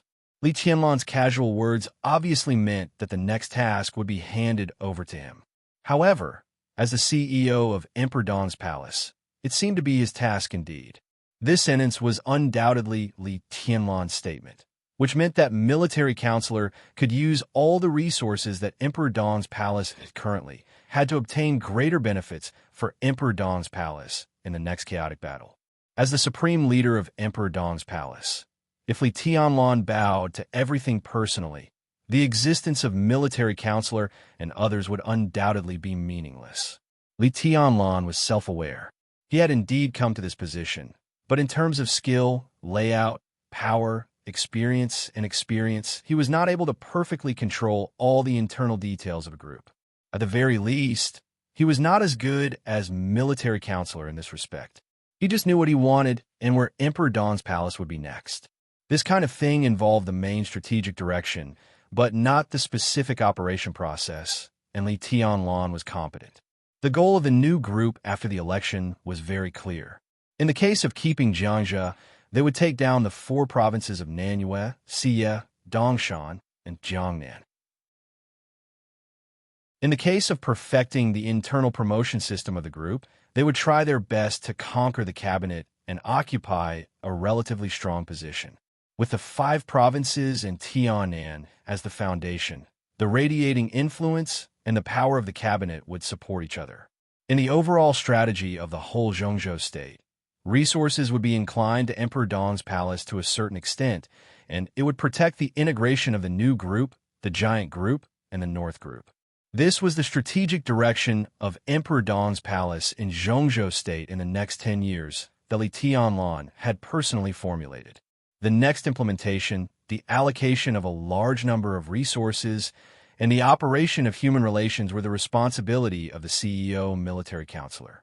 Li Tianlan gave the direction to lead Emperor Dong's palace. He didn't care about the process, only the final result. I'm on my way to the Bai family manor. On the phone, military counselor smiled gently. He was the CEO of Emperor Dong's palace, but after all, he had nothing to do with the parliament of Zhongzhou state. On the surface, he was just a businessman. At this time, he naturally had to unite all the forces that could be united to intervene in this chaotic battle. Dong Qingwudi was still in Emperor Dong's palace. At present, Zhou Mulin and Bai Zhanfeng represented the giant group in Yuzhou, and Wu Zhengmin represented the power of the new group. Military counselor represented Emperor Dong's palace. Only when he, the CEO, was present could the power of the new group and the giant group operate smoothly and prepare for the next chaotic battle. The first thing we have to face is the academy. Military counselor's voice was very quiet and calm. In the chaos, his slow voice had a kind of reassuring and trustworthy power. Your Majesty, what are you going to do about Li Kuangtu? Li Tianlan was silent for a moment. Do we fight to the end, or can we compromise? I can operate in Yuzhou, but first we have to be mentally prepared. Your decision means different results. The current situation is that our conflict with the academies has caused the current chaos. This is not a good thing, but it is not a bad thing either. At least to a certain extent, it shows that the initiative is in our hands, not in the hands of the academies. If we fight to the end, the first thing we have to face is the full attack of the academies. In this position, Li Huacheng can't be ignored. Once we fall into a disadvantageous position, other forces who don't want the new group to appear will undoubtedly attack us together. It's hard for us to resist, but once we do, our gains will be far beyond expectations. It's risky to fight to the end, but the benefits are also great. If we compromise, we can make full use of the initiative in our hands. When a compromise and when a hand Li Kuangtu over to the parliament, these are completely up to us. We can even use this to exchange something with the academies. Before the election, our preparation will be more leisurely. At present, compromise is a relatively rational choice. It's less risky and very safe. Military counselor's voice was clear and definite. So, you prefer me to let him go? Li Tianlan asked. Military counselor seemed to think about the emotion in Li Tianlan's tone and finally said cautiously, "Everything is up to your Majesty. I'm in charge." Huh. Li Tianlan narrowed his eyes slightly and didn't speak for a while. He was indeed hesitant about how to deal with Li Kuangtu. Li Kuangtu's hostility to him was extremely obvious, but perhaps it was because of some fixed but later broken understanding of Li Kuangtu since childhood, or because of Dongsheng Rushi, or because of the sword Li Kuangtu lent him in Reki City. It was because of the sword that Li Kuangtu had lent him in Reki City, or something else that he couldn't tell himself. Therefore, even though Li Tianlan now had the strength above Li Kuangtu, he didn't want to kill him very much. Jiang Shangyu might have also seen this. So he forcibly took Gu Xingyin away and left Li Kuangtu. At that time, Li Tianlan could have killed Li Kuangtu countless times in an instant, but in the end, he chose to take him back to Emperor Dong's palace. From the perspective of Emperor Dong's palace, keeping Li Kuangtu here and waiting for the situation to stabilize, Li Tianlan could already get up and go to Heaven Capital in Tianan and use Li Kuangtu as a bargaining chip to take over the entire purgatory of Heaven Capital. There is a saying in ancient times that one could order the vassals by holding the emperor by force. It was not accurate to use it here. Li Kuangtu was not the emperor, but the meaning was not much different. As long as he controlled Li Kuangtu, taking over the purgatory of Heaven Capital would be a matter of time. Those who were inclined to him no longer had to hesitate and would willingly join Emperor Dong's palace. Even those who were loyal to Li Kuangtu, such as Dawn, Daybreak, and Phoenix, would join because Li Kuangtu was under the control of Emperor Dong's palace and become the sword of Emperor Dong's palace. Situ, Sang Yue's occasional trance would not appear again. The relationship between Sai City and Mount Shu would gradually ease. least she didn't have to recall the past. Keeping Li Kuang-tu would be an explanation to Dongqing Rushi, her grandfather, and the Li family. As long as Emperor Dong controlled Li Kuang-tu, Emperor Dong's palace could get a lot of things. From the perspective of Emperor Dong's palace, the parliament would also give him generous compensation if he handed over Li Kuang-tu. Dongqing Wudi brought Li Huaqing's bargaining chip. In the communication with Li Huaqing not long ago, he also explained it calmly. Beijiang was undoubtedly a piece of fat meat, but Li Huaqing didn't mean to exchange the position of the cabinet. In principle, he's still supported by Qin Xian to go to the cabinet. He could also support Wu Jingmin to serve as a director and deputy prime minister. He would also support Zhou Yuanshan to go to Nanyue. Li Huaqing's original intention was to promote Wu Zhongmin's first secretary, Ji Ankang, who was now in Jiangxia and had a very pleasant cooperation with Zhou Yuanshan and Dongqing Qiuqi, to the parliament of Zhongzhou State and let him take charge of Beijiang. Ji Ankang's qualifications were undoubtedly insufficient. Even among dozens of provincial speakers in Zhongzhou State, his qualifications were the least, but his ability was beyond doubt. If Beijiang was handed over to Ji Ankang, Li Tianlan would rest assured, and Zhongzhou State would also rest assured. The strategic significance of Beijiang was far more than just a member of parliament. That was the largest province in Zhongzhou State. It could be said to be vast and resourceful, but it could also be said to be sparsely populated. There were too many things that could be done in that land, no matter what could be said or not. If the new group took over Beijiang after the election, they would undoubtedly become one of the top groups in Zhongzhou State. And not only the new group, but also Li Huaqing's concession to the Border Control Corps also meant that as long as Li Tianlan handed over Li Kuang-tu, the giant group could also get great benefits. This was the condition that Li Huaqing put forward. And it was certain that this was not all the conditions, but the most tempting one. As long as Li Tianlan was willing to talk about other details, there was absolutely room for discussion. Therefore, in the so-called overall situation of Emperor Dong's palace, it was beneficial to Emperor Dong's palace whether to release him or not. The difference was that if he didn't release him, he would get the purgatory of Heaven Capital, but he would have to resist the pressure from the parliament of Zhongzhou State. And if he released him, he would get a large number of bargaining chips headed by Beijiang. But in the future, he would have to face the joint forces of Li Kuang-tu, Gu Xingyun, and Jiang Shangyu. Li Tianlan was not afraid of making enemies. He was not even afraid that Li Kuang-tu would enter the supreme realm in the spiritual domain first. He just didn't want to be enemies with Li Kuang-tu and the purgatory of Heaven Capital represented by Li Kuang-tu. The brand of the Li family on the purgatory of Heaven Capital was so obvious. It could be said that he was indecisive, soft-hearted, or hesitant. Li Tianlan really didn't want to fight against them. That was tantamount to cutting off the beliefs he had grown up with, distorting his life, and making the future more meaningless. And Li Huaqing and the Parliament of Zhongzhou State were now undoubtedly forcing him and the Li family represented by Li Kuang-tu to go against each other. Li Tianlan held the phone and said after a while, "Let's wait and see. Things have to be done first. Don't be too anxious." Military counselor smiled on the other end of the phone. Now both sides are still at the stage of showing their strength. The second before the real showdown is the time for your majesty to consider. Li Tianlan said, I probably know what Li Huaqing wants to do. Military counselor continued, Our intelligence department has received the news.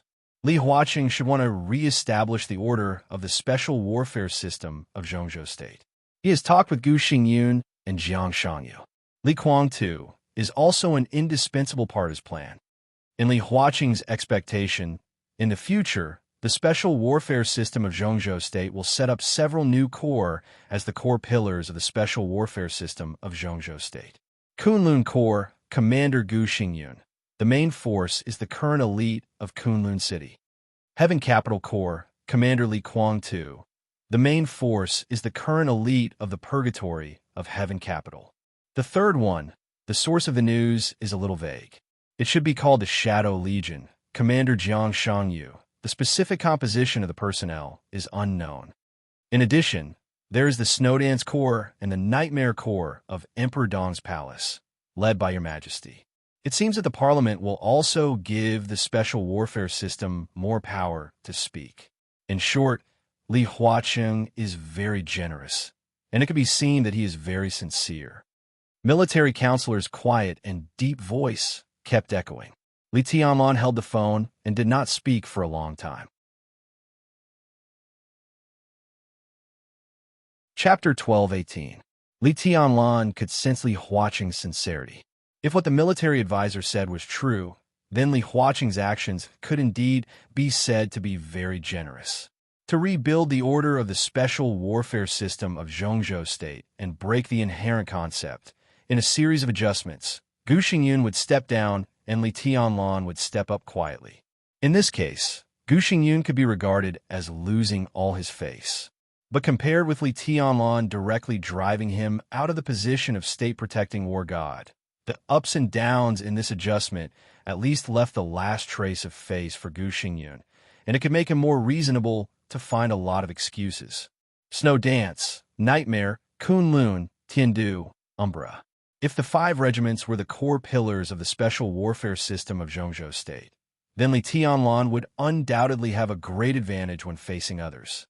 The Snow Dance Corps was originally his trusted team, and the Nightmare Corps was the main structure of Emperor Dong's palace. Of the 5 regiments, he could absolutely control 2. Gu Xingyun, Li Guangtu, and Jiang Shangyu each control 1. It seemed that the 3 of them together seemed to be more powerful than Li Tianlan, but it was just an appearance.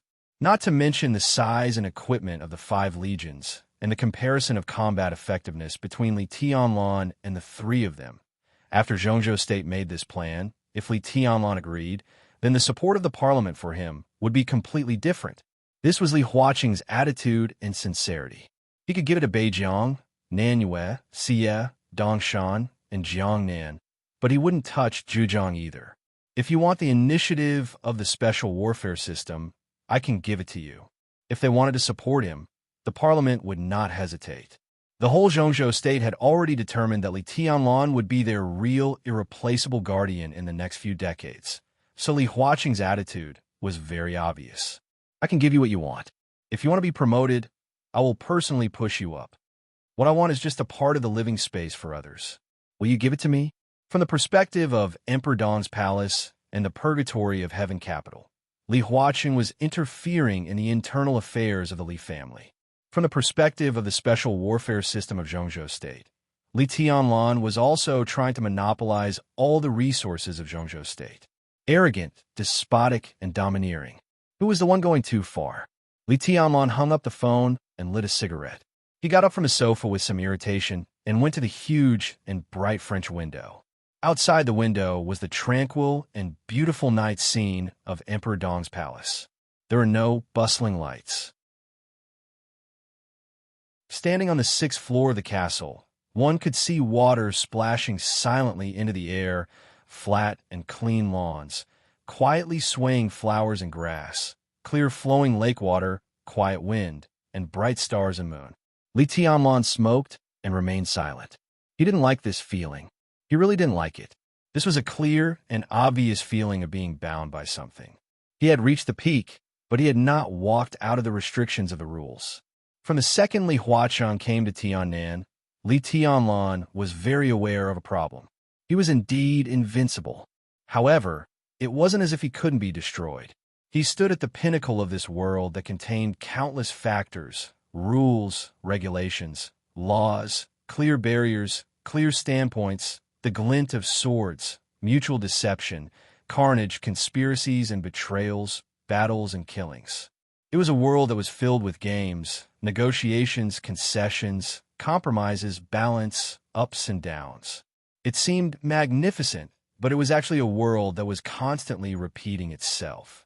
However, he was still tightly restricted by countless rules and could not be free. The crazy development of Emperor Dong's palace, power, wealth, and status, all of them were like shackles wrapped around him. He could clearly see those shining responsibilities, and he could clearly feel his exhaustion, annoyance, and even powerlessness. He wanted his life to move forward, but countless things were telling him that he had to take this step back. He didn't want to get involved in the chaos before the election. He didn't want to play games with Li Huaqin. He didn't want to hand over Li Guangtu. Beijiang, the parliament, the future, the country, they were all F***king things. If he didn't want to do something, then he wouldn't do it. If he fell out with Li Guangtu, he would do it. At worst, Emperor Dong's palace would be destroyed. He would leave Zhongzhou's state and kill all the people he wanted to kill. He would move forward and never look back. He wanted to do this, but he could only think about it. Reality and fantasy were different, and they would never be the same. His invincible power had brought him absolute power and wealth to the peak of the world. Now, he would have to carry these things on his back and do things that he didn't want to do. For example, he was trying to guess Li Huaqing's thoughts and bottom line, and he would fight for the greatest benefits in this chaotic battle. This was his life and future, and he seemed to be able to see the end with a single glance. Li Tianlan threw away the cigarette, but took out another one, lit it, and took a deep breath. A white, soft, and slender arm stretched out. There was an ashtray in the slender fingers. A wisp of very pleasant fragrance came from beside him. It was not like the natural body fragrance of Qin Weibai, but it carried a kind of very seductive temptation. The owner of the arm stood quietly beside Li Tianlan, silent and gentle. Li Tianlan didn't say anything, just flicked the ash into the ashtray. The soft arm holding the ashtray was motionless. The cigarette burned out, and Li Tianlan lit another. After smoking 3 cigarettes in a row, he took a deep breath, and the depression in his heart seemed to be exhaled bit by bit with the smoke. Li Tianlan's voice was calm, and he said blandly, "Why don't you rest?" "I can't sleep." Mai Shanui shook her head gently, took back the ashtray, and squatted down to pick up the cigarette, but that Li Tianlan had thrown on the ground and put it in. Women in East Island were generally petite and exquisite. Mai Shanui, who was 165 meters tall, was already considered tall in East Island, but in the face of Li Tianlan, who was 183 meters tall, she still needed to raise her head slightly. She raised her big bright eyes, and her long eyelashes trembled slightly. She looked at Li Tianlan, a little obsessed and a little absent-minded. She remembered the first time she met Li Tianlan. At that time, in East Island, she wore a red Chong Sam, looking at Li Tianlan proudly and indifferently, with a condescending mockery. At that time, Li Tianlan was not as tall as he was now. Mai Shanui smiled and said in a soft voice, "And master, you haven't slept yet." "How dare I sleep?" Her magnetic and sweet voice trembled slightly under the soft light, and her face quietly crept up with a touch of captivating red. In the past 20 years of life, this was the first time she had called a man of the opposite sex master. It was not a joke, but a voluntary expression of her meekness and submission. She didn't want to call this man His Majesty. That was what everyone in Emperor Dong's palace called him. There were many people in Emperor Dong's palace, and there would be more and more people in the future. Li Tianlan would get more and more used to the title, Your Majesty. He would become accustomed to it, and even numb to it. Maybe one day, when everyone called Li Tianlan Your Majesty, Li Tianlan would forget his own name, let alone who had called him Your Majesty. At that time, Mai Shanui, who also called him Your Majesty, might be like other inconspicuous people. Her gender, position, and identity would be blurred. In the end, she would be like a non-existent shadow. Mai Shanui didn't want that, so she let go of her pride and reserve and called Li Tianlan Master. She was already his maid, so she should call him Master. She felt a sense of intimacy as if she was owned by him. Mai Shanui was a little excited. Li Tianlan glanced at her, expressionless. Mai Shanui, who was still dressed in a pure white suit, turned around and put down the ashtray. With a burst of fragrance, she poured a glass of water for Li Tianlan and said softly, "Master, if you don't want to rest, would you like to taste the tea ceremony that has been passed down in the Mai Shanui family for a long time?" Li Tianlan took the glass and took a sip. He said lightly, "I want to drink wine, strong wine." "I'll get it." Mai Shiranui turned around with a chuckle. Her long hair flew, and her slender waist swayed gently. She came and went like the wind, in the dead of night. Beauty and strong wine. Li Tianlan's heart was restless, but it had nothing to do with desire. In the corner of the living room, there was a wine cabinet of moderate size, in which all kinds of famous wines were neatly placed, dazzling. In fact, Li Tianlan was not very interested in wine. The wine cabinet was also brought by Qin Weibai. She preferred to drink a little grape wine or red wine before going to bed, and Li Tianlan would drink some with her. However, Qin Weibai lived here for a short time, so the wine cabinet still looked full. Mai Shiranui did not touch the foreign vodka and the like. She bent down and turned out a bottle of high alcohol content Maodai, took 2 crystal glasses and put them in front of Li Tianlan, and then called the number 2 restaurant. The number 2 restaurant was on the 5th floor of the castle. It was a small cafeteria. Compared with the number 1 restaurant, the chef's skills and ingredients were nothing special. They were all top chefs transferred by Han Donglu from the hotels under the Flourishing Age Fund. However, the number of chefs in the number 2 restaurant was very small. There were about 20 people in the dessert, Western, and Chinese dishes. To put it bluntly, they served Li Tianlan alone. They worked in 2 shifts and were on call 24 hours a day. Li Tianlan's time in Emperor Dong's palace was very short, so the number 2 restaurant became a special place for the high-level officials of Emperor Dong's palace. Mai Shiranui did not know much about Zhongzhou cuisine. She just said that His Majesty wanted a drink. Listening to her stiff but charming Chinese, Li Tianlan opened the bottle and filled the 2 crystal glasses in front of him. Mai Shiranui, who was talking on the phone, watched this scene. Her watery eyes were shining, and the corners of her soft lips were gently raised. Putting down the phone, Mai Shiranui stood up as she picked up the glass, walked to Li Tianlan, and bent down as if she wanted to sit close to Li Tianlan. Li Tianlan glanced at her and pointed to the sofa opposite him. Mai Shiranui was a little embarrassed. After a stalemate for less than a second, she finally pursed her lips and sat back. "Tell me about East Island," Li Tianlan said in a flat tone. Mai Shiranui was stunned. Holding the glass, she said slowly, "East Island is in chaos now." This was an inevitable phenomenon. With the destruction of Wuji Palace and Jifeng Sword Raining School, the dark world of East Island, without a martial arts grandmaster, was completely leaderless. Under such circumstances, it was difficult for other forces in East Island to really understand the situation in the shortest time, so chaos naturally occurred. They wanted to rise, but they didn't have the strength. So it was foreseeable that such chaos would not end in a short time under normal circumstances. But East Island was not in a normal situation now. Emperor Dong's palace would inevitably intervene in everything in the dark world of East Island.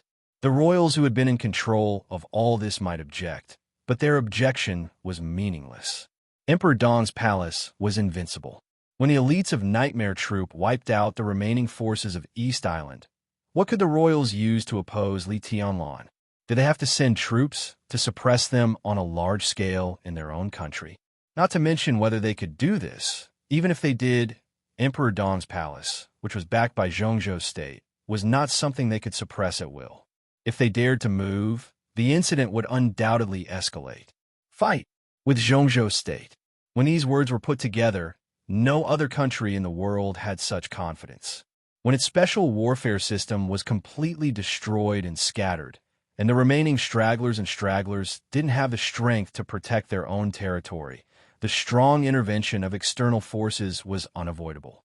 Under such circumstances, the royals could at most give those stragglers some symbolic support.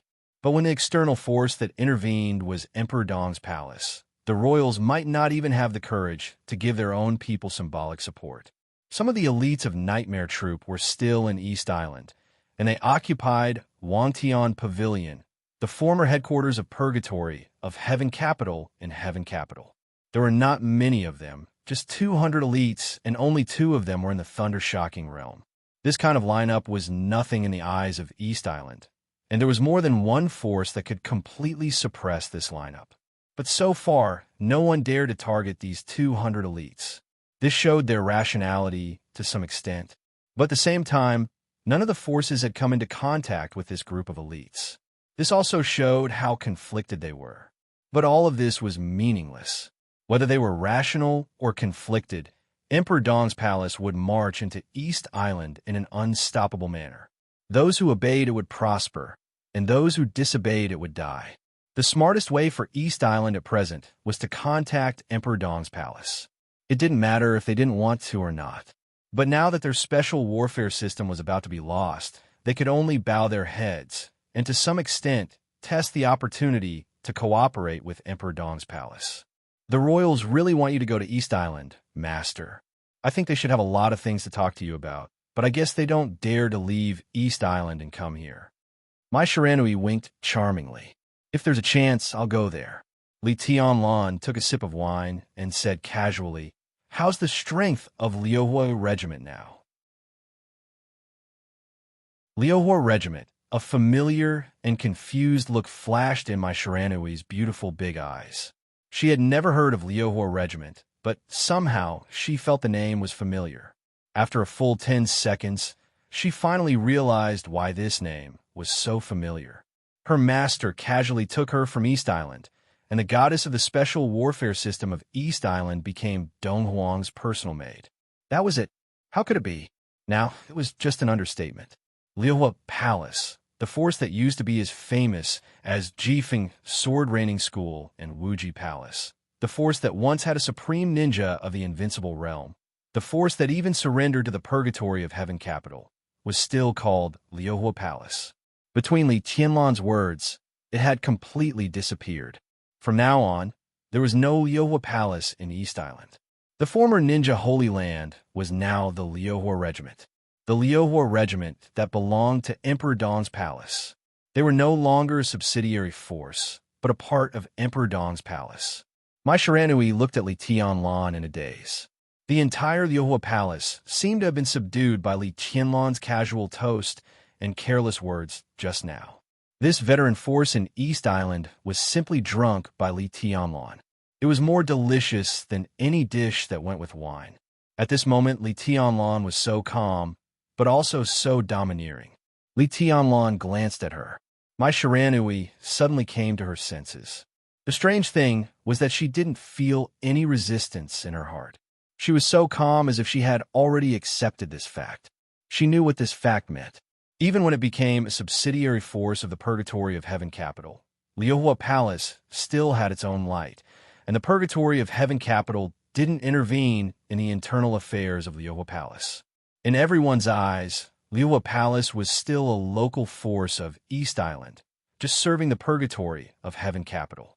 For East Island, Liuhua Palace became the Liuhua Regiment, which was the most thorough betrayal. They directly changed from a local force to a plunderer of all kinds of resources in East Island. From now on, how would the special warfare system of East Island think of her? How would Liuhua Palace, no, the Liuhua Regiment, deal with themselves? My Shiranui was silent. She looked deeply into Li Tianlan's eyes. "Master, let me be your woman." "Okay." My Shiranui suddenly spoke. Her words were inexplicable, and her voice even sounded a little pleading. "There's no difference," Li Tianlan said blandly. He took off his shoes casually, stretched out his legs, and put them on my Shiranui's knees. My Shiranui subconsciously straightened her body and hugged Li Tianlan's calf, letting Li Tianlan's feet touch her proud and tender breasts through her white blouse. She leaned forward and gently massaged his calf and feet. Li Tianlan moved his feet comfortably and said blandly, "You and the Liuhua Regiment both belong to me. This has nothing to do with whether we have sex or not. You don't have to worry about how the Liuhua Regiment and you will live in East Island in the future. Do you feel ashamed to face East Island? In fact, from the moment you surrendered to Emperor Dong's palace, you already had no choice. Emperor Dong's palace welcomes the Liuhua Regiment to join us, but you have to be sure of your position. How will the Liuhua Regiment face East Island? You don't have to face it. In the future, the Liuhua Regiment will develop in East Island as a ruler. When everyone has to bow down to you, how can you face it? For them, It makes no difference whether you're my maid or my woman. No matter which identity you have, you will be above them. If they don't recognize the truth, I don't mind washing them with blood again. Feeling Li Tianlan's subconscious slight strength in his feet, Mai Shiranui's body trembled slightly and her breathing quickened. She didn't know whether it was because of excitement or humiliation. She carefully massaged Li Tianlan, biting her lip tightly as she felt his natural indifference and arrogance. Li Tianlan looked at her and slightly narrowed his eyes. In the Liuhua regiment, there are 3 experts above the peak of the thunder-shocking realm, including me. I'm a half-step to the invincible realm, and the other 2 are close to this level. There are 3 experts of the thunder-shocking realm and 190 experts of the fire-flaming realm. This is the main framework of the Liuhua regiment now. When the Purgatory of Heaven capital was in East Island, the Liuhua regiment basically didn't have any combat missions, both internal and external. At that time, Li Kuangtu only asked us for one thing, and that was intelligence. The Liuhua regiment has a deep foundation in East Island, and we have an innate intelligence advantage. So now, the Liuhua regiment can be said to be the #1 intelligence organization in East Island. Almost all the sensitive events in East Island can't be hidden from our intelligence center. Mai Shiranui whispered, "With your intelligence advantage, can you find a way to quickly rule the dark world of East Island?" Li Tianlan glanced at her. "Theoretically, yes." Mai Shiranui nodded gently. Her slender and cool fingers slid across Li Tianlan's calf, bringing a tingling sensation. Li Tianlan understood what the so-called theoretically meant. He nodded and said, "I will go to East Island, but only after you have initially established the authority of the Liuhua regiment. Emperor Dong's palace can give you support. You can choose a high-level official from Emperor Dong's palace and let him take some elites to East Island with you. He will serve as the deputy commander of the Liuhua regiment." Mai Shiranui bit her lip, and there was some hidden bitterness in her eyes. "Say what you want to say," Li Tianlan said calmly. "Master, I have some understanding of some things in Zhongzhou State." Mai Shiranui said with a smile. "For example?" Li Tianlan raised his eyebrows. "For example, the more than 30 provincial speakers of Zhongzhou State." Mai Shiranui smiled elegantly and charmingly. "I found that among the more than 30 speakers, some of them have very strange names." The corner of Li Tianlan's mouth twitched, and he seemed a little embarrassed. He understood what Mai Shiranui wanted to say. In some places, the names of the speaker and the governor are very strange. Mai Shiranui's eyes were misty. "I don't deny their authority. It's just that in those provinces, there is usually a deputy governor or deputy speaker whose division of labor is not very clear. They could be surnamed Li, Wang, Sun, or Sun. Their names are very in line with the style of Zhongzhou State. It's very normal." Li Tianlan looked at her and said nothing. "And in those places, every time something important happens, your news media will intentionally or unintentionally mention the deputy governor whose division of labor is not clear and is even somewhat like a marginal figure." Mai Shiranui blinked her big eyes and looked innocent. "Master, why is that?" Li Tianlan wanted to pull his foot back, but Mai Shiranui hugged him tightly. Mai Shiranui, who seemed to have completely adapted to the identity of a maid, was constantly stripping away the estrangement and distance between her and Li Tianlan. She pouted her lustrous red lips, as if she was dissatisfied and acting coquettishly. She was about to cry. "Master doesn't trust me. You think too much." Li Tianlan shook his head. "And it's also wrong. It has nothing to do with trust. You can choose any deputy commander of the Liuhua regiment. He will go with you to East Island, but he will only be a nominal member of the Liuhua regiment. He will not interfere in specific affairs, but will establish a new regiment that belongs to Emperor Dong's palace. He will be a nominal member of the Liuhua regiment, and then it will be easier for you to get in touch. Isn't that distrust?" Mai Shiranui's eyes were still resentful. "Of course not." Li Tianlan shook his head. He wanted to say something else, but he suddenly froze. He sat on the sofa in a daze, and his eyes became a little dim. Mai Shiranui looked at him carefully, feeling uneasy.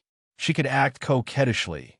she could complain, and she could desperately close the distance between her and Li Tianlan to create a more intimate relationship.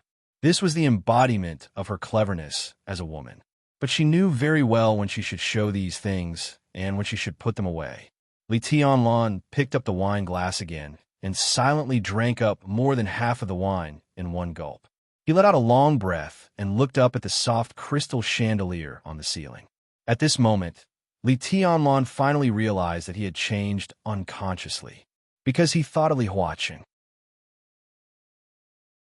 He thought of Li Huaqing's fierce but strong eyes that showed a touch of fatigue and persistence when he looked at him. "It's not that I don't trust you."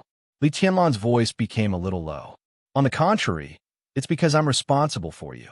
For he opened his mouth, and his voice became even lower. Balance.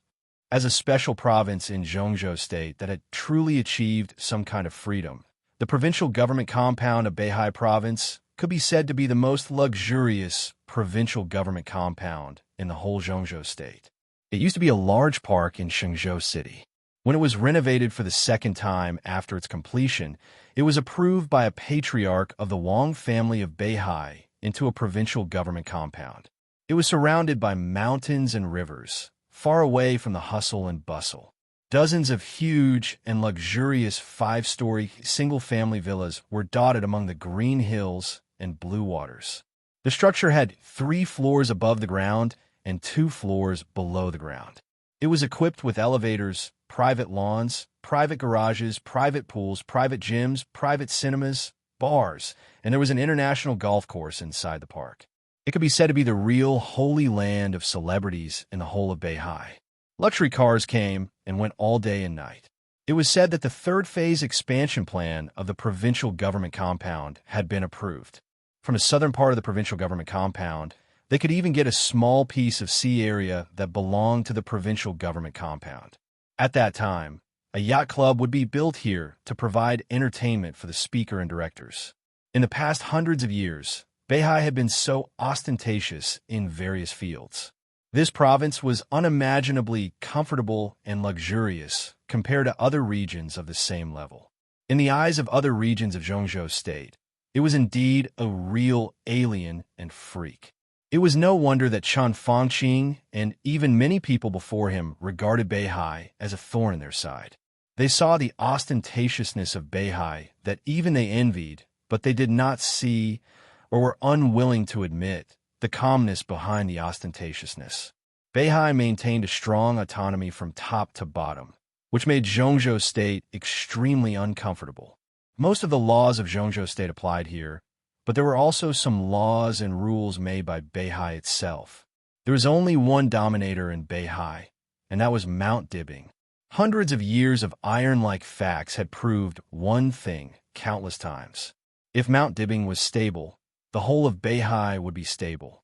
From the speaker, the governor, the commander of the Beihai Corps, to the deputy speaker, deputy governor, the speaker and mayor of each city, the middle and high officials of each key department, and the grassroots Zhongzhou State had the right to make suggestions. But Mount Dibbing had the right to appoint all these people. All this seemed completely incredible today, but it also explained the glory of the Wang family of Beihai from another perspective. Beihai Province's high-tech cultivation that had lasted for hundreds of years had made countless people jealous. It had also kept Beihai the core attraction for a large number of smart and capable young people in Zhongzhou State. Except for the top management, few people in Beihai were transferred to other places. But occasionally, some young and strong people from Zhongzhou State would be transferred to Beihai. Almost every transfer of a position would cause a lot of trouble. Everyone desperately wanted to work in Beihai, and a considerable part of the reason was the incredible welfare system here. Was there a speaker in Zhongzhou State with a personal net worth of billions who seemed to be above board and not afraid of being investigated? Yes, in Beihai. Was there a governor in Zhongzhou State with a personal net worth of billions who was also not afraid of investigation? Yes, also in Beihai. Was there a general in Zhongzhou State with a personal net worth of billions who was not afraid of investigation? Or in Beihai? In the latest issue of Beihai's salary adjustment, the salary of the speaker of Beihai, the governor of Beihai, and the first deputy commander of the Beihai Corps, was 75 million Zhongzhou dollars. 75 million a year. The second-level director of Beihai had an annual salary of 60 million a year. Non-director deputy governor members had an annual salary of 50 million. As for the cities in Beihai, the mayor of Shangzhou got the salary of a director.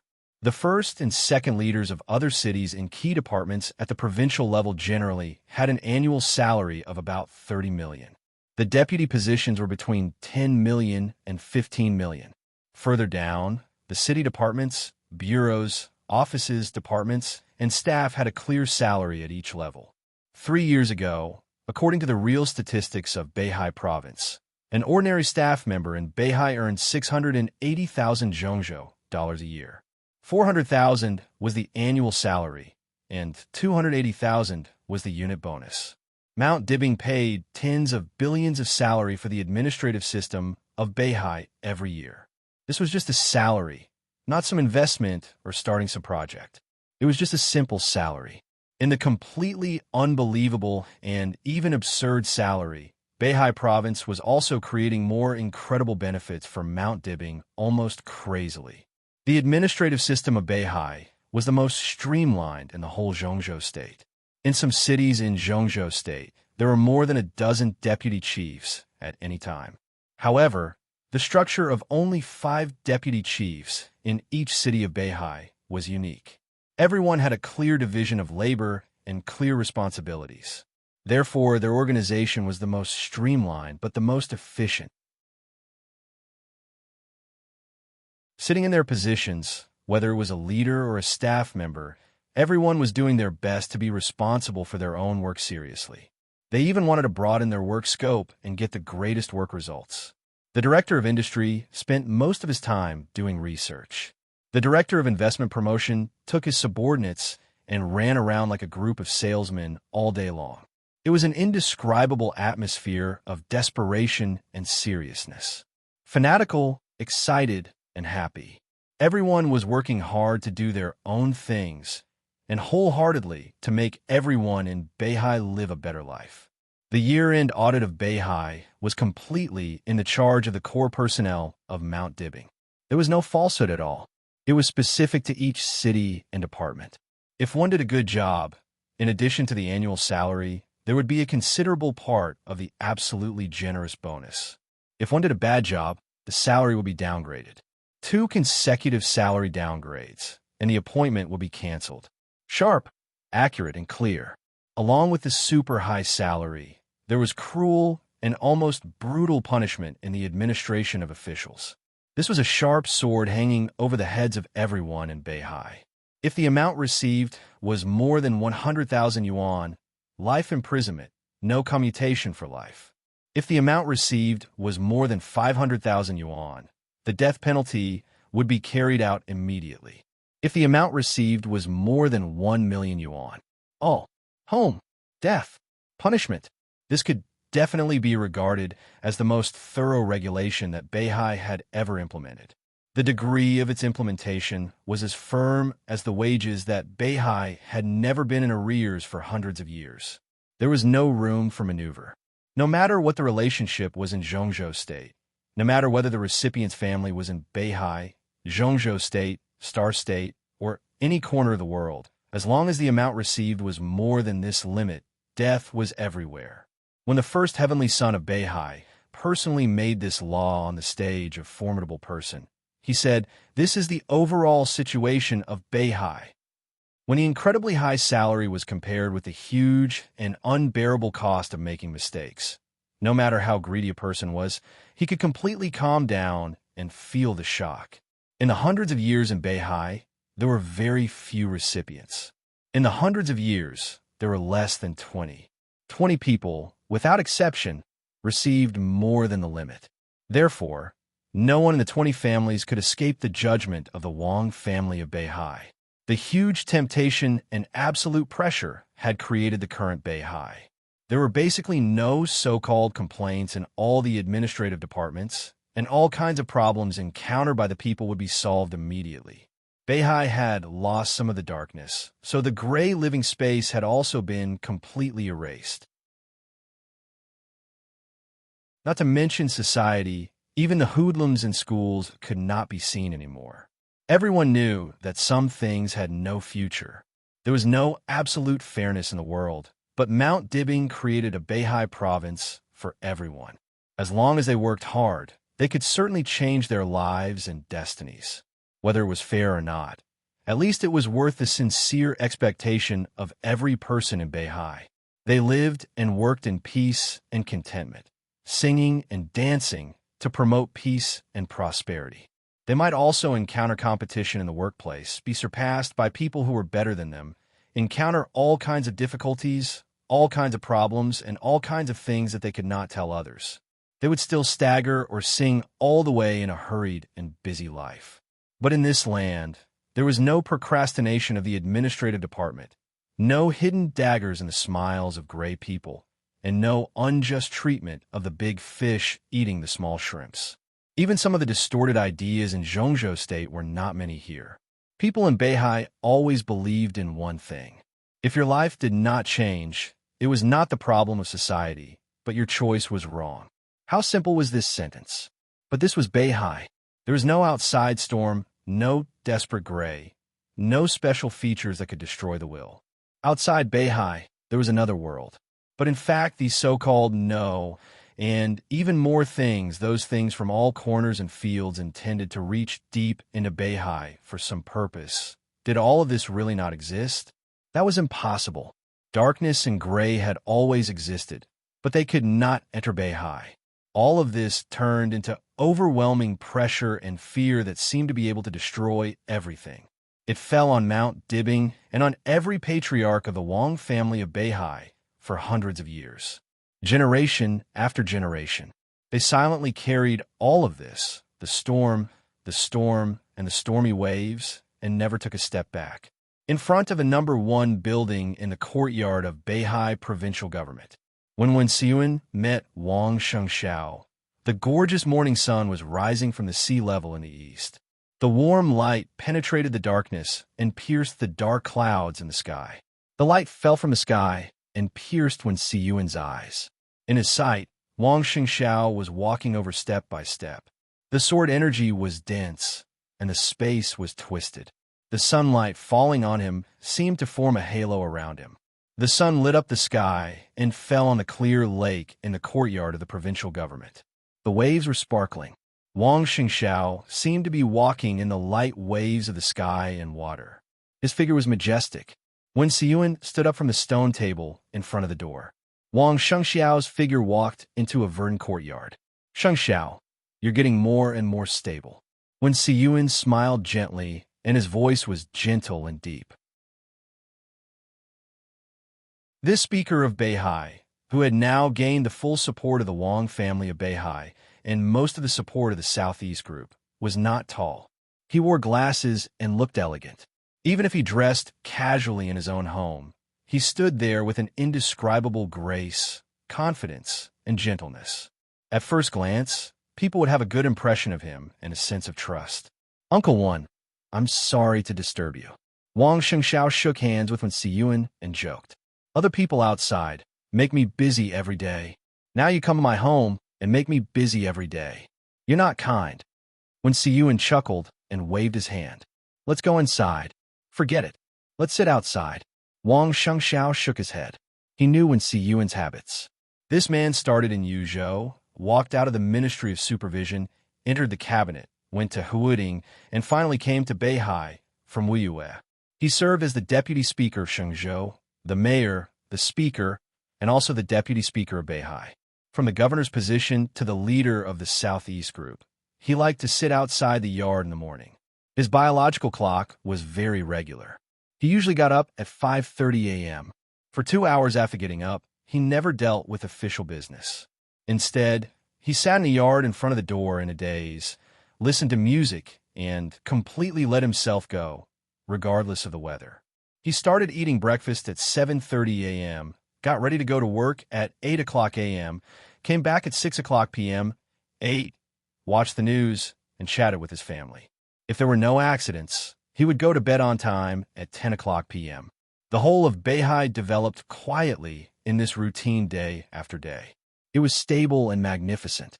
Now when Siyuan invited him into the house, which was undoubtedly to accommodate him, Wang Shengxiao casually sat on the cold stone bench in winter, handed Wen Siyuan a cigarette, and said softly, "I didn't plan to visit you at this time, but there were a lot of things last night, so I had to disturb your relaxing time. I already know what's going on." Wen Siyuan nodded and looked at Wang Shengxiao with appreciation in his eyes. The second place on the divine list. Not bad. You're still young.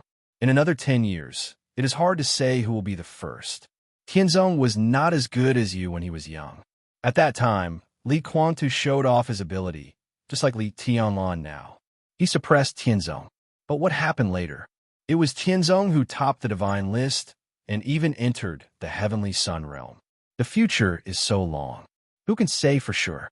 Wang Shengxiao smiled bitterly.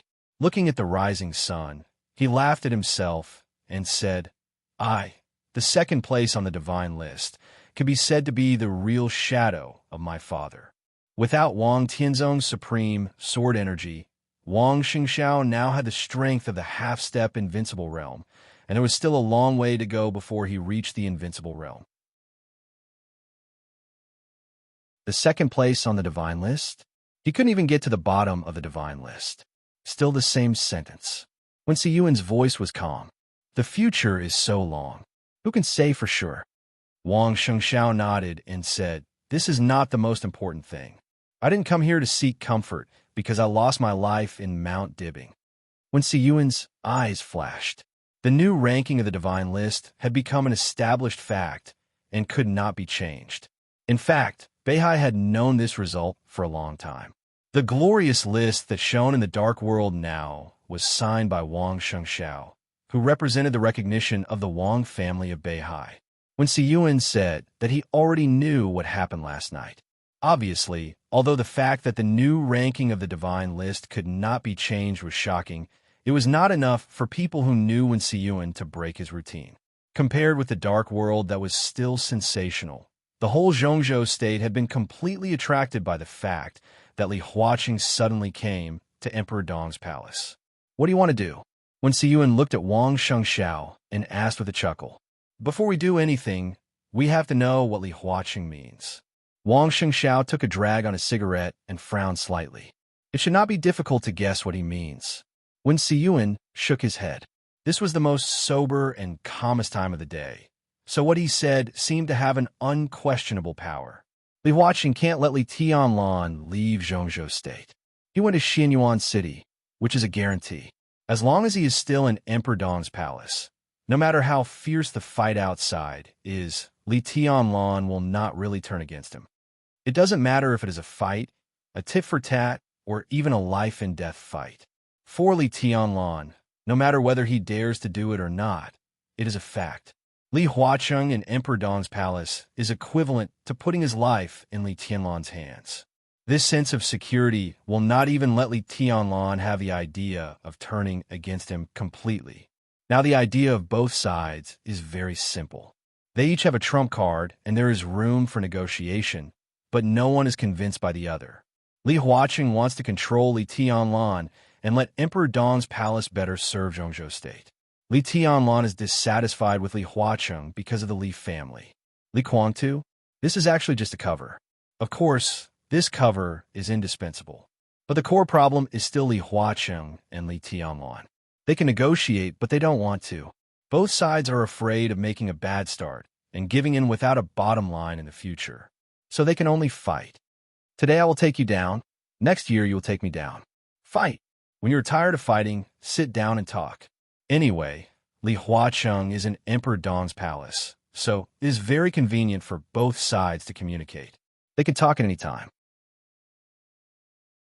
If they can't reach an agreement, they can continue to fight.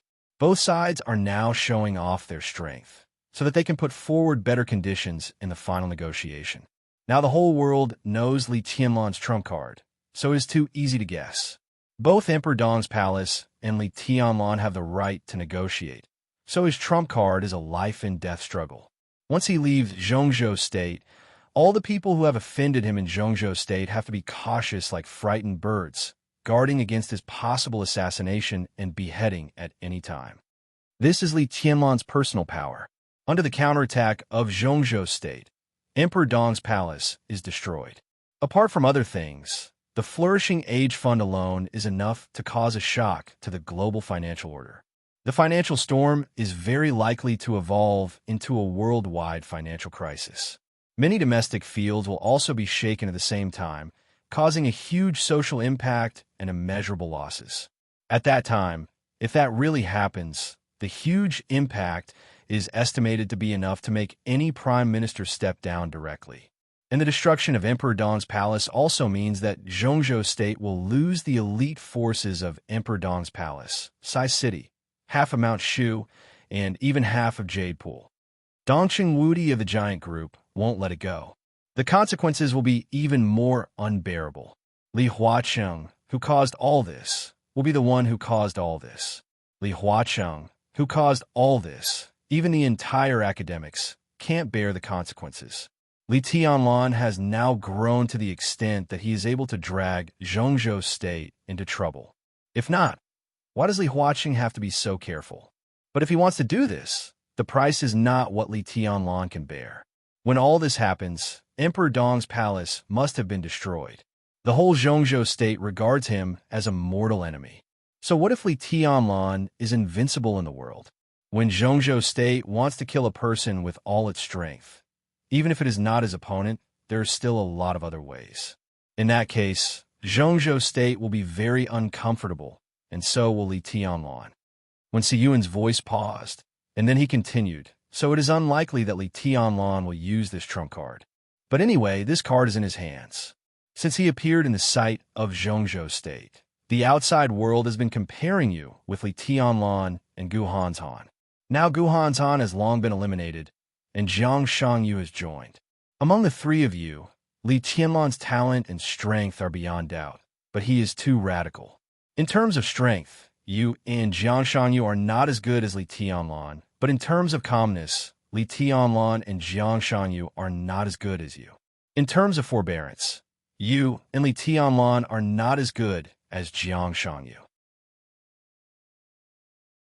If the situation happened to you and Jiang Shangyu today, Zhongzhou State wouldn't be too worried, because the possibility of you compromising is very high. As for Li Tianlan, of course, it's also possible for him to compromise, but the possibility of him directly falling out with you is also very high if he doesn't compromise. His character makes many people worry and even fear him. If Li Tianlan plays this trump card in extreme anger, I'm not surprised at all. At that time, the new group and the academics will die together, and Zhongzhou State will be in deep trouble. Wang Shengxiao shrugged. That's why Li Huacheng will rush over. As long as he is there, the possibility of this happening is very low. When Siyuan said faintly, the most important thing is that Li Huacheng definitely has a trump card in his hand, and it is a decisive one. After analyzing the current situation, he thinks that as long as he plays this card at the right time, Li Tianlan will definitely compromise, and there will be no second choice. What will it be? Wang Shengxiao's eyes flickered a little. Countless people were analyzing Li Tianlan's character, but no matter how they analyzed it, one thing was certain. Li Tianlan was completely amenable to coaxing, but not coercion. It was difficult for the so-called threats and oppression to make him compromise. Maybe at that time, he would rather die in glory than live in disgrace. He shook his head slightly and said softly, "Anyway, it is unlikely to be a threat or anything. There can only be interests." When Siyuan said lightly, "What interests can move Li Tianlan the most thoroughly? Let him compromise quickly and let Li Kuang go, even if he will become Li Kuang-tu's opponent, even if it will make the integration of the Li family become far away. How great is such a benefit that Li Huacheng is so sure that Li Tianlan will compromise?" Wang Shengxiao was silent. His thoughts were a bit chaotic, but he knew what Wen Siyuan meant. Even though he didn't know what Li Huacheng's trump card was, from these few words, he could understand that this trump card represented unimaginable benefits. It was almost unprecedented, and could even be said to be unprecedented in history. But what could it be? It can't be that Li Huaqing intends to have Qin Weibai kidnapped to threaten Li Tianlan, right? Wang Shengxiao made a joke. When Siyuan was stunned and actually began to think about this possibility. Is Qin Weibai still in Zhongzhou state? Wang Shengxiao was also stunned and said helplessly, Uncle Wen, I'm just kidding. How is this possible? Why not? When Siyuan looked at Wang Shengxiao deeply, his eyes flickering.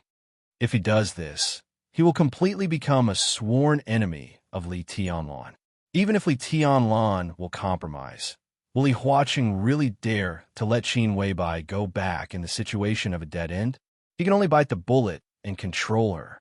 What is this? Keep her captive? Let her meet Li Tianlan once a year. Let Li Tianlan become a slave and fighter of Zhongzhou state? Wang Shengxiao's voice was a little cold. When Siyuan looked at him quietly. So you think that even so, Li Tianlan will not compromise? If that's the case, then there's no possibility of compromise. Wang Shengxiao's voice suddenly became incomparably calm. In some ways, I am the same as him. Putting myself in his shoes, if Li Huaqing touches Song Ci, I will not compromise. Instead, I will try my best to retaliate at all costs. So if Li Huaqing really does something stupid, then Li Tianlan will definitely go directly to Yuzhou and massacre the academics. What else can Li Huaqing do unless he is crazy and completely disregards Zhongzhou state? Facing the crazy Li Tianlan, will he really dare to kill Qin Weibai? So it can only be interests. When Siyuan looked at Wang Shengxiao thoughtfully and nodded. Wang Shengxiao did not speak. He frowned and was preoccupied. The conflict between Li Huaqing and Li Tianlan had attracted the attention of the whole Zhongzhou state. The confrontation began, the chaos was coming, and before the election, the sensitivity of this time could not be overstated. All the major groups, even the local teams that wanted to be promoted to groups, were cautious at this time, but they were also ready to make a move. Every decision-maker's every move at this time would first think about not losing points, and then they would think about fighting for more things. They were extremely cautious. In the hundreds of years of history of Zhongzhou state, the Southeast Group, the Prince Group, the North Group, and the Giant Group had all made mistakes at this point because they were too aggressive. As a result, they couldn't recover for 10 years, 20 years, or even longer. They still existed today. It showed that they barely survived. Similarly, there were also teams that were not inferior to the Southeast Group and the Prince Group. Because of a wrong decision at this time, they were defeated and eventually disappeared from everyone's sight. The most recent example was the North Group. A few decades ago, the scale of a North Group was no less than the current Southeast Group and Prince Group. It had 2 stable director positions and 5 to 7 counselors. In the North City, the Northeast region, and more than half of the Northwest region, it was powerful and influential. However, because of a single mistake in decision-making, the various groups that had been restless seized the opportunity to bite the North Group and tear it apart. During that period, the Prince Group tore a large piece of Northwest territory from the North Group. The Giant Group also directly grew stronger at that time. The academics also appeared for the first time at that time and began to use Liaodong as the foundation. After decades of operation, it developed to the present situation. The Southeast Group also made some mistakes during that period, but in the end, it also tore Longjiang Province from the North Group. Correspondingly, the North Group retreated step by step, and in the end, they only managed to defend the North City. Compared to their previous grandeur, the North City's current structure of 1 director and 2 counselors was only slightly stronger than the precarious Special Warfare Group. The election was getting closer and closer. With the conflict between the new group and the academics, there would inevitably be more and more people who could not help but directly enter. Wang Shengxiao also wanted to take action, but he did not dare to act rashly. So he consulted Wen Siyuan. Wen Siyuan was the flag figure that the Southeast Group fully supported after the election. In the next 10 years, the layout of the Southeast Group would be constructed by Wen Siyuan and Yi Dongsheng as the directors. So his opinion was crucial. In fact, after talking with Wen Siyuan, Wang Xingxiao would immediately fly to Yuzhou to meet Yi Dongsheng, Ji Wenzhong, Wan Qingyun, and the counselors of the Southeast Group. He also wanted to bring Wen Siyuan's opinion to them. I think we'd better play it safe. Wen Siyuan hesitated for a long time before he slowly opened his mouth. Wang Xingxiao did not speak. The door of the villa opened, and a gentle young woman in her early 30s came over with 2 cups of tea. She smiled sweetly. "Xingxiao, you're here. I prepared breakfast. It's a new invention. Try it later." Wang Xingxiao smiled and called Sister Qing, nodded, and said yes. When Qing put the tea in front of the 2 of them, smiled, and turned to leave. She was Wen Siyuan's daughter and was now the deputy director of the finance department of Beihai University. She usually kept a low profile, while her husband was now one of the directors of Shenzhou City and a popular candidate for the mayor of Shenzhou City after the election. He had a good relationship with Wang Xingxiao and was destined to be Wang Xingxiao's right-hand man in the future, probably similar to the relationship between Wang Tianzong and Wen Siyuan. Wang Xingxiao picked up the teacup and took a sip of the hot tea, feeling a kind of warmth in the cold wind of winter in Beihai. "Play it safe," he muttered to himself. "Play it safe." Wen Siyuan nodded. "Don't act rashly.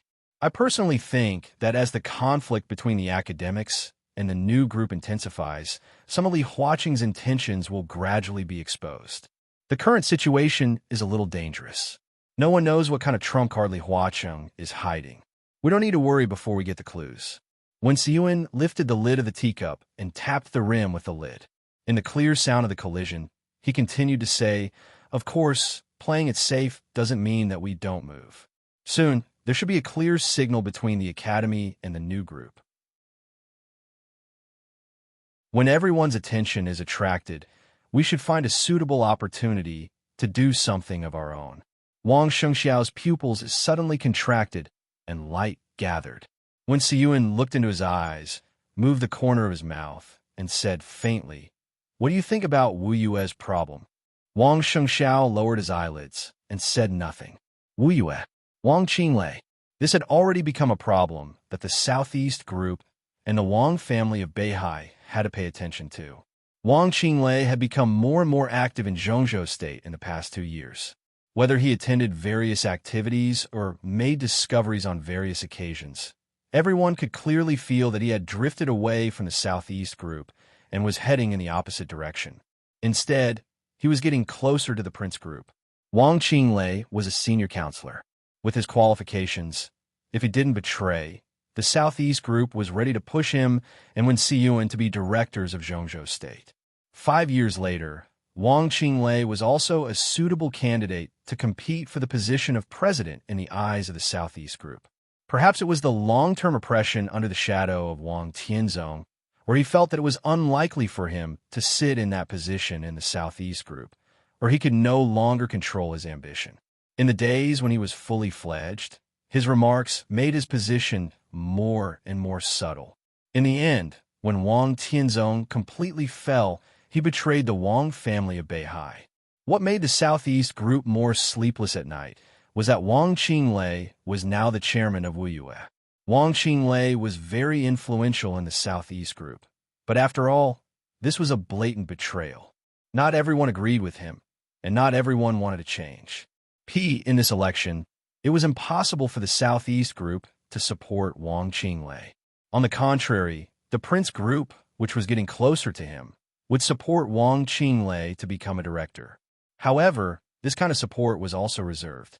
If Wang Qinglei wanted to go further in the Prince Group, the first thing he had to do was to face the current chairman of the Southwest Group. He and Yi Dongsheng could be said to be the strongest opponents in the Southeast Group and the Prince Group, respectively. Tan Zhao, the chairman of the Southwest Group, was no worse than Wang Qinglei in terms of qualifications. Compared with Wang Qinglei, who joined the Prince Group halfway, Tan Zhao's position in the group was obviously more deep-rooted.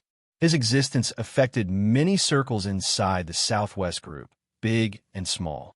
If Wang Qinglei wanted to defeat Tan Zhao in the Prince Group and get most of the support of the Prince Group, he had to do something first. Simply put, the Prince Group needed Wang Qinglei's proof of loyalty, or in other words, a sufficient expression. What could Wang Qinglei use as a proof of loyalty? A gift that was big enough to defeat Tan Zhao, Wu Yue. The whole Wu Yue. It could only be Wu Yue. If Wang Qinglei could win Wu Yue for the Prince Group and tear this most developed province in Zhongzhou State, which was even above Nanyue, from the Southeast Group to the Prince Group, it was indeed enough to persuade most of the forces of the Prince Group to support him to fight for the position of director. Wu Yue, a stable position as a member of parliament, a cultivation base for countless outstanding talents, a huge influence in various fields. These were all things that the Prince Group could try its best to fight for. Wang Xingxiao could even be sure that in the following chaotic battle, the strategy of the Prince Group, without control, was to target the Southeast Group while keeping an eye on the new group. After Wang Qinglei, the most likely person to succeed Wang Qinglei was Yu Chunguang, the former mayor of Huading and the current governor of Wuyue. He was Wang Xiaoyao's best friend and loyal follower. He was also Wang Qinglei's firmest ally. As long as they pushed away some of the Southeast Group spies in Wuyue and pushed Yu Chunguang up, the Prince Group would not only get Wuyue, but also win over Wang Xiaoyao, an expert at the peak of the invincible realm and the right to speak in Snow Country. After grasping these, the Prince Group would have more chips to use Snow Country as the foundation to attack everything Li Tianlan had in Reki City. How to deal with Wang Qinglei and Yu Chunguang. How to deal with Wang Xiaoyao. At present, the entire Southeast Group had no way to deal with them, because they couldn't find their flaws for the time being. If Wuyue fell, in the past 2 decades, the Southeast Group had failed in every election and had never won. On the eve of the election, more than 20 years ago, the Southeast Group had undergone great changes inside. The Li family had collapsed, and the entire Southeast Group had also suffered a heavy blow. It could be said that the Wang family of Beihai had scraped the bones to cure the poison.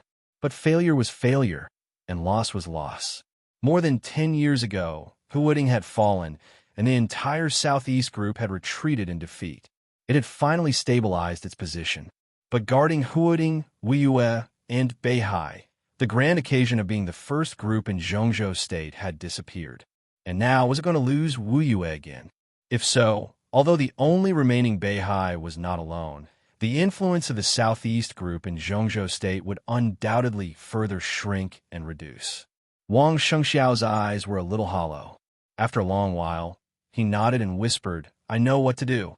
After a pause, he continued, "It's time to do something. Wuyue, it's time to move." When Siyuan nodded and said without batting an eyelid, "That's my opinion. But Wuyue, where are you going to start?"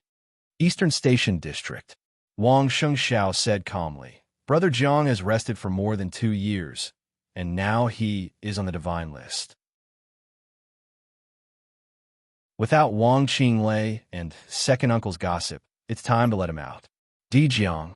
When Siyuan's eyes lit up slightly, and he smiled. "This is a good entry point." Wang Shengxiao also smiled. He turned his eyes to the setting sun and looked into the distance. The slight fog in winter in Beihai gradually dissipated in the sun. And in this morning, the loud sound from Yuzhou, Liaodong, and Huading had torn the mist of Beihai in an extremely abrupt situation and radiated to Wang Shengxiao and Wen Siyuan. Their phones rang almost at the same time. The storm that shook the entire Zhongzhou state turned into thunder that tore the sky. Lightning flashed and thunder roared, and the storm raged. Liaodong, Tan Xiaotian, the secretary of Wang Wei, the leader of the 3rd Supervisory Group, who had gone to Jiangzhou, was suspected of serious violations of records and was under the control of the Liaodong Ministry of Supervision. The Ministry of Police, Ministry of Publicity, Ministry of Personnel, and other departments began to take action at the same time. In the morning, as many as 20 people had been involved in Tan Xiaotian's incident, and more people were involved. Wang Wei, the leader of the 3rd Supervisory Group, who had arrived in Jiangzhou, locked himself in the hotel room all morning and did not go out. The storm in Liaodong was fierce, rolling up the snow in the northeast. In the raging wind and snow, everyone seemed to be able to see by Qingqian's calm but ubiquitous sharpness in the calm eye of the storm. At the same time, in Yuzhou, Headed by the Ministry of Sleep and the Financial Administration Bureau of Zhongzhou State, more than 5 departments launched investigations into a series of issues such as Yuzhou brilliant real estate, Dongwu science and technology, and preaching international groups sneaky sleeping, disrupting the order of the persimmon market, commercial fraud, piracy, and infringement. Huiting. The headquarters of the Flourishing Age Fund was also subject to a joint raid by various departments. There was no process, no brewing, and no wind. The sky was bright, and the sun was rising. The fiercest conflict between the new group and the academy almost reached its climax in an instant. The battlefield continued to spread. Sabers and swords flashed. Flowers bloomed everywhere, and everyone was overwhelmed. Wang Xingxiao held the phone and listened to Xian Ming, the head of intelligence in Beihai, constantly talking about the latest news. He was in a daze. Obviously, even he did not really react for a while. He had thought that there would be a clear signal, and there would be a gradual escalation of the situation and process. Everything was gone. While they were still discussing and watching cautiously, the two sides had already reached the point where they were fighting with their lives on the line. In this case, what should Zhongzhou State do? What should the Southeast Group do? When Siyuan was silent for a long time, he suppressed the waves in his heart and whispered, "It's time to take action. Tell Sister Qing for me that I'll come to taste her new craft next time." Wang Shengxiao stood up. "I'll leave for Yuzhou right away. Uncle Wen, I'll take your opinion to them." Wen Siyuan nodded. Wang Shengxiao shook hands with Wen Siyuan tightly and turned to leave. Wen Siyuan stood where he was, watching his back getting farther and farther away. Zhongzhou State was stormy. The patriarch of the Wang family of Beihai, who set off from Beihai, was full of sunshine at this time.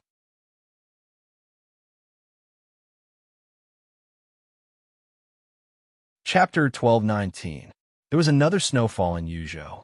The chilly white snowflakes were floating in the skyscrapers of Yuzhou province and the sky above the old garden, covering the pavilions, terraces, and mansions in the old garden, the clear West Mountain, the verdant woods outside the old garden, and the winding paths. The snow was getting heavier. The scenery between heaven and earth turned from light white to a vast expanse. Distant mountains, forests, heaven, and earth. Everything seemed to have solidified into an almost eternal picture. Only the falling snowflakes in the air were the only things moving in this beautiful picture. There was a breathtakingly beautiful woman in this breathtakingly beautiful picture. It was a color that was completely opposite to the surrounding snow. She wore a black slim-fitting coat, black silk trousers, and black high-heeled leather boots. Her black hair was like a black waterfall, occasionally dancing in the cold wind and flying snow. She stood in the best position in the old garden, looking at the vast West Mountain in the distance, and under her feet was a blooming red plum blossom. This was a kind of impact that was enough to hit the depths of the soul. If there was a focus in this picture, it must be the black in this vast expanse of white. She stood there quietly with her hands in the pockets of her coat. She was graceful, but her entire person seemed to have a kind of aura. Unconsciously, it suppressed the winter plum blossoms beneath her feet, suppressed the white snow around her, suppressed the distant West Mountain and forest. She was colder than the flying snow, more gorgeous than the winter plum blossom, and more piercing than the winter wind. It seemed that the beauty of the world was blooming on her. She was beautiful and flawless. Gu Xianyan looked at Sister Qing's slim back with infatuation, and her beautiful big eyes were full of amazement and envy. That figure stood there quietly, tall and straight, yet incomparably ethereal, like a peerless shadow that resided in the mortal world. It seemed that as long as it moved slightly, it would drift away with the wind and the flying snow into the untainted world. The old garden was located in a corner of the West Mountain Forest Park in Yuzhou. It did not cover an exaggerated area, and it was not famous in Yuzhou. It looked like a yuan lin with a variety of architectural styles. It was originally built in the name of a club, but in fact, it had never entertained guests. It was a private palace built by the Flourishing Age Fund for the Master of Samsara Palace, occupying the best position and the best view in West Mountain. Since the old garden was built, the Master of Samsara Palace had never been here once. Now, it naturally became Qin Weibai's palace. This was the first time that Qin Weibai had come to her hometown, a place that most old Yuzhou people had never heard of. Snow and cold wind danced in the air. In the cold air, she stood there quietly for a long time. No one knew what she was thinking. She was like an ice goddess meditating in the wind and snow, with a kind of awe-inspiring and dreamy dignity that could not be blasphemed. Nearly 100 staff members in the entire old garden were serving Qin Weibai alone.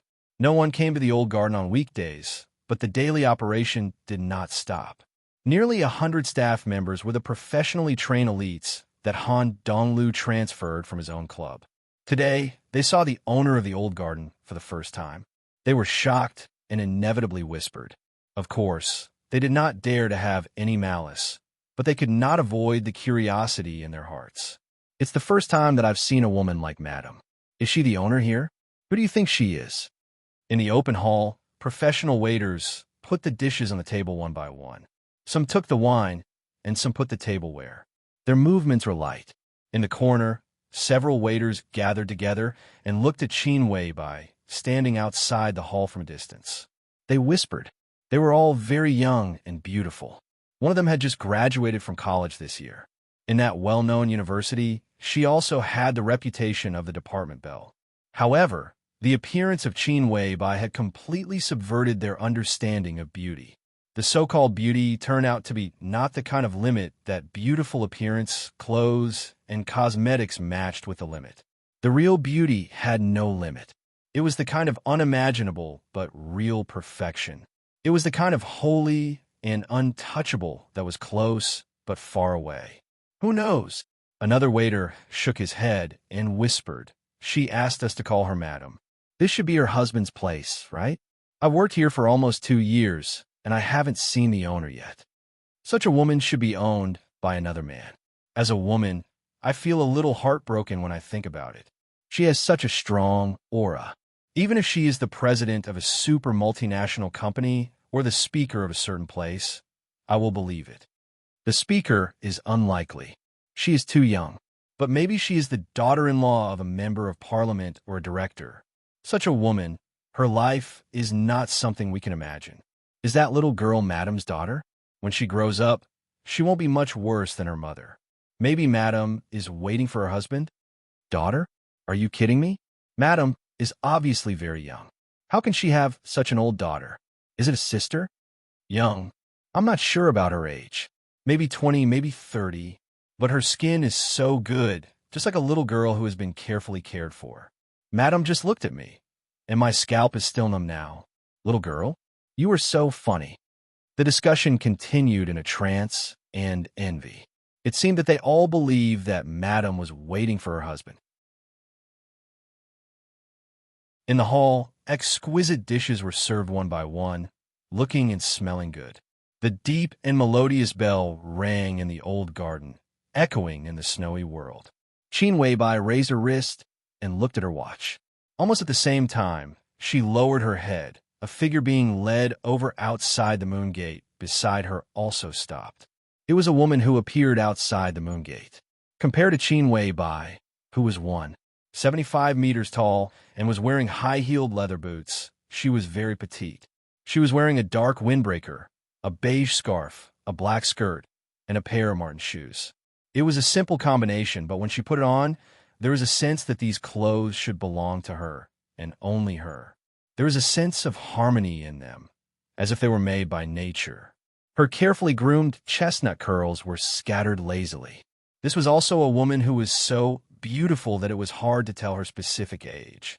Maybe she was not as beautiful as Qin Weibai, but it was enough to make people toss and turn unforgettable. Mature, gentle, quiet, well-behaved, charming, and full of charm. She seemed to be in her 20s, in her 30s, or in her 40s. On different occasions, in front of different people, her every expression, every movement, every smile, every word, every different face, and every temperament that could be switched freely seemed to be able to satisfy all the beautiful fantasies of men about women.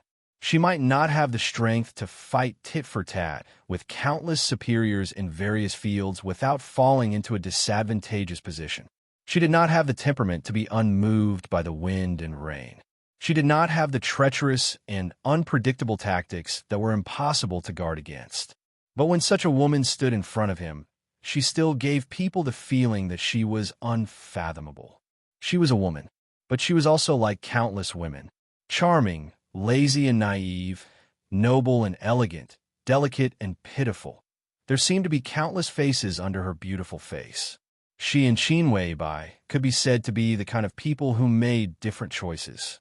Qin Weibai chose to conquer the world by herself. She gave all her charm, enthusiasm, and charm to Li Tianlan without reservation. She even gave her country to Li Tianlan. She did not have the ability to conquer the world, but she used all her charm, enthusiasm, and charm to control the man who could conquer the world. Qin Weibai looked up and saw her. She also saw Qin Weibai at the same time. The somewhat petite but exceptionally exquisite delicate body stood there. For a moment, under the flying snow, all her hidden faces seemed to be frozen. She looked at Qin Weibai, and all her emotions seemed to turn into the deepest vigilance in the shortest time. Qin Weibai laughed. Her voice was clear, but it fell on the woman's ears like thunder. "Mask, it's our first time meeting. I've heard a lot about you." After a pause, she continued, "You know me, don't you? So there's no need for me to introduce myself." The masked lady's body tensed up. Her eyes were either misty or hazy, and the vigilance in them was almost tangible. She was like a cat protecting its own secret. Her hair stood up quietly, but she tried to maintain her shock. "I've heard a lot about you. What's there to look up to about me? Did you ask me out?" "Yes." Qin Weibai's smile was impeccable. Whether it was her appearance, temperament, or her own style, she almost crushed the mask in front of her. "I wanted to talk to you for a long time. A long, long time ago, but I never had the chance until now." Mask took a step back subconsciously. She was a little short of breath. The last trace of calmness seemed to have become her shield, which she held tightly. In the face of Qin Weibai's calm sharpness, she felt that she saw a trace of gradually expanding cracks on the shield, which made her panic. "If there's nothing else, I'll go first." Mask took a deep breath and said in a soft voice, "Do you know what the name of this place is?" Qin Weibai chuckled and directly gave the answer. "This is the hometown." Mask's body was a little stiff. "The hometown," she whispered the word, and her eyes were in a trance. No one knew what she was thinking of. "You're a very cautious person. I know you very well." Qin Weibai said faintly, "You know me. You know who I am. So you're on guard against me and even afraid. But do you really want to go? If you really wanted to go, you wouldn't have come today. Well, you can say that you don't know that I asked you out. But you're so cautious that you can keep the appointment because of a word. I can be sure that some things are very important to you. So, compared with your vigilance against me now, which one is more important?" Mask's expression kept changing. She was a little tangled and looked more delicate and pitiful, which made people want to hold her in their arms and comfort her. In the light footsteps, Gu Xianyan trotted over and stood beside Qin Weibai. She looked curiously at the strange and charming woman in front of her, as if she didn't know the relationship between her and Qin Weibai. "Your life shouldn't have been like this." Qin Weibai said softly, "Don't you really want to know what happened in the depths of West Lake and Lin 25 years ago?" Like a peerless swordsman with outstanding beauty, Qin Weibai looked at the struggling eyes of Mask and thrust her sword straight to the vital part. "Jiang Nishang? Or should I call you Gu Qingqiu?" Gu Qingqiu's face was pale, and her body was shaking. She even couldn't stand steadily. She stared at Qin Weibai with unconcealable fear in her eyes. It seemed that the shield she held in front of her had finally lost the sharpness of Qin Weibai. The last trace of calmness was torn apart in Qin Weibai's whisper.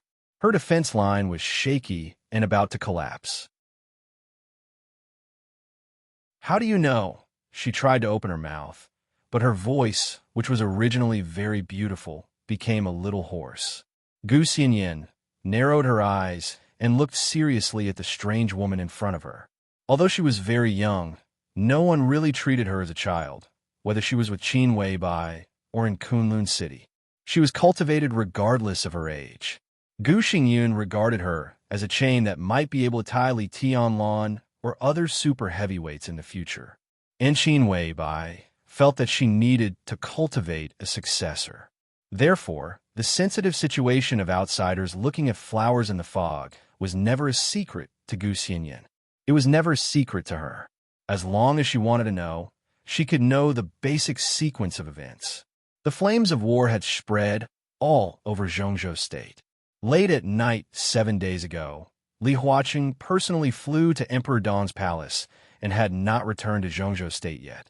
In the morning after that night, the academy and the new group began to pour fire on each other almost at the same time. 7 days was neither a long time nor a short time.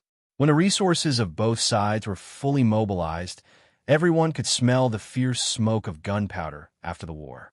As of today, the two groups affiliated to the Flourishing Age Fund had been in trouble.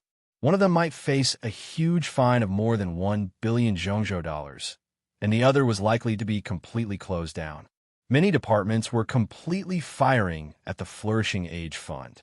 The stocks of many listed companies affiliated to the Flourishing Age Fund were shaking violently.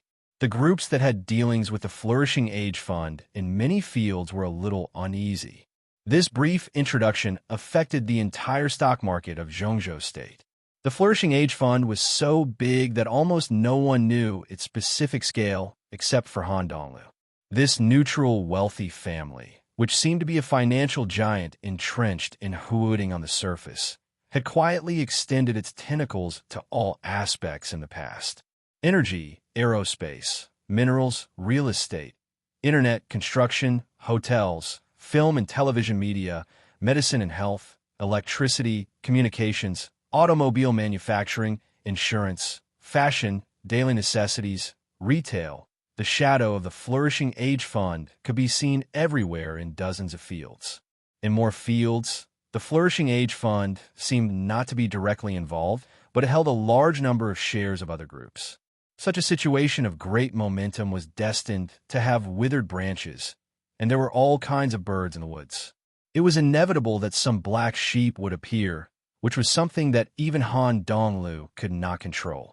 The Flourishing Age Fund found more and more problems in 7 days. Han Donglu, who had flown from Yuzhou to the headquarters of Huuding, was calm and collected. But the joint investigation of various departments was getting more and more difficult. It was not that they could not find any problems, but that they were afraid. In just a few days, the overall loss of the Flourishing Age Fund had reached billions, and there were also a lot of righteous forces involved. Everyone could see the continuous bleeding of the new group, but everyone could also see the growing shock in the economic field of Zhongzhou State. The whole parliament was a little uneasy, and there were even voices that some problems should be handled with caution. Several prominent international funds seemed to have aimed at the stock market of Zhongzhou State and were ready to make a move. Star State also seemed to have a plan to announce the appreciation of Star Dollar. Everyone was waiting for an opportunity or a suitable node, and then they could give a fatal blow to the economy of Zhongzhou State. Everyone knew that it would be very convenient to start with the Flourishing Age Fund, and they could also find some problems. They did find problems, but they also found that the Flourishing Age Fund they knew was only the tip of the iceberg of the real Flourishing Age Fund. With the deepening of the investigation, the huge outline of the Flourishing Age Fund beyond the limits of everyone's imagination had faintly emerged. It was a huge and incredible monster, and this was just the industry of the Flourishing Age Fund in Zhongzhou State. What else did the Flourishing Age Fund have in the world? If the economy of the entire Flourishing Age Fund was combined, some people had estimated that it was even a behemoth close to the economy of the Wang family of Beihai. The confrontation between the academy and the new group was in full swing. But no one dared to joke about the future of Zhongzhou State. Therefore, the joint investigation of various departments was getting more and more difficult, and the pressure from all sides was increasing. The academics were looking for a new breakthrough. The internal turmoil of the Flourishing Age Fund was turbulent, but in 7 days, Liaodong had already been in turmoil. Tan Xiaotian had been officially investigated in secret 3 days ago. Originally, everyone thought that it was just the problem of the National Highway Reconstruction Project of Fengtian.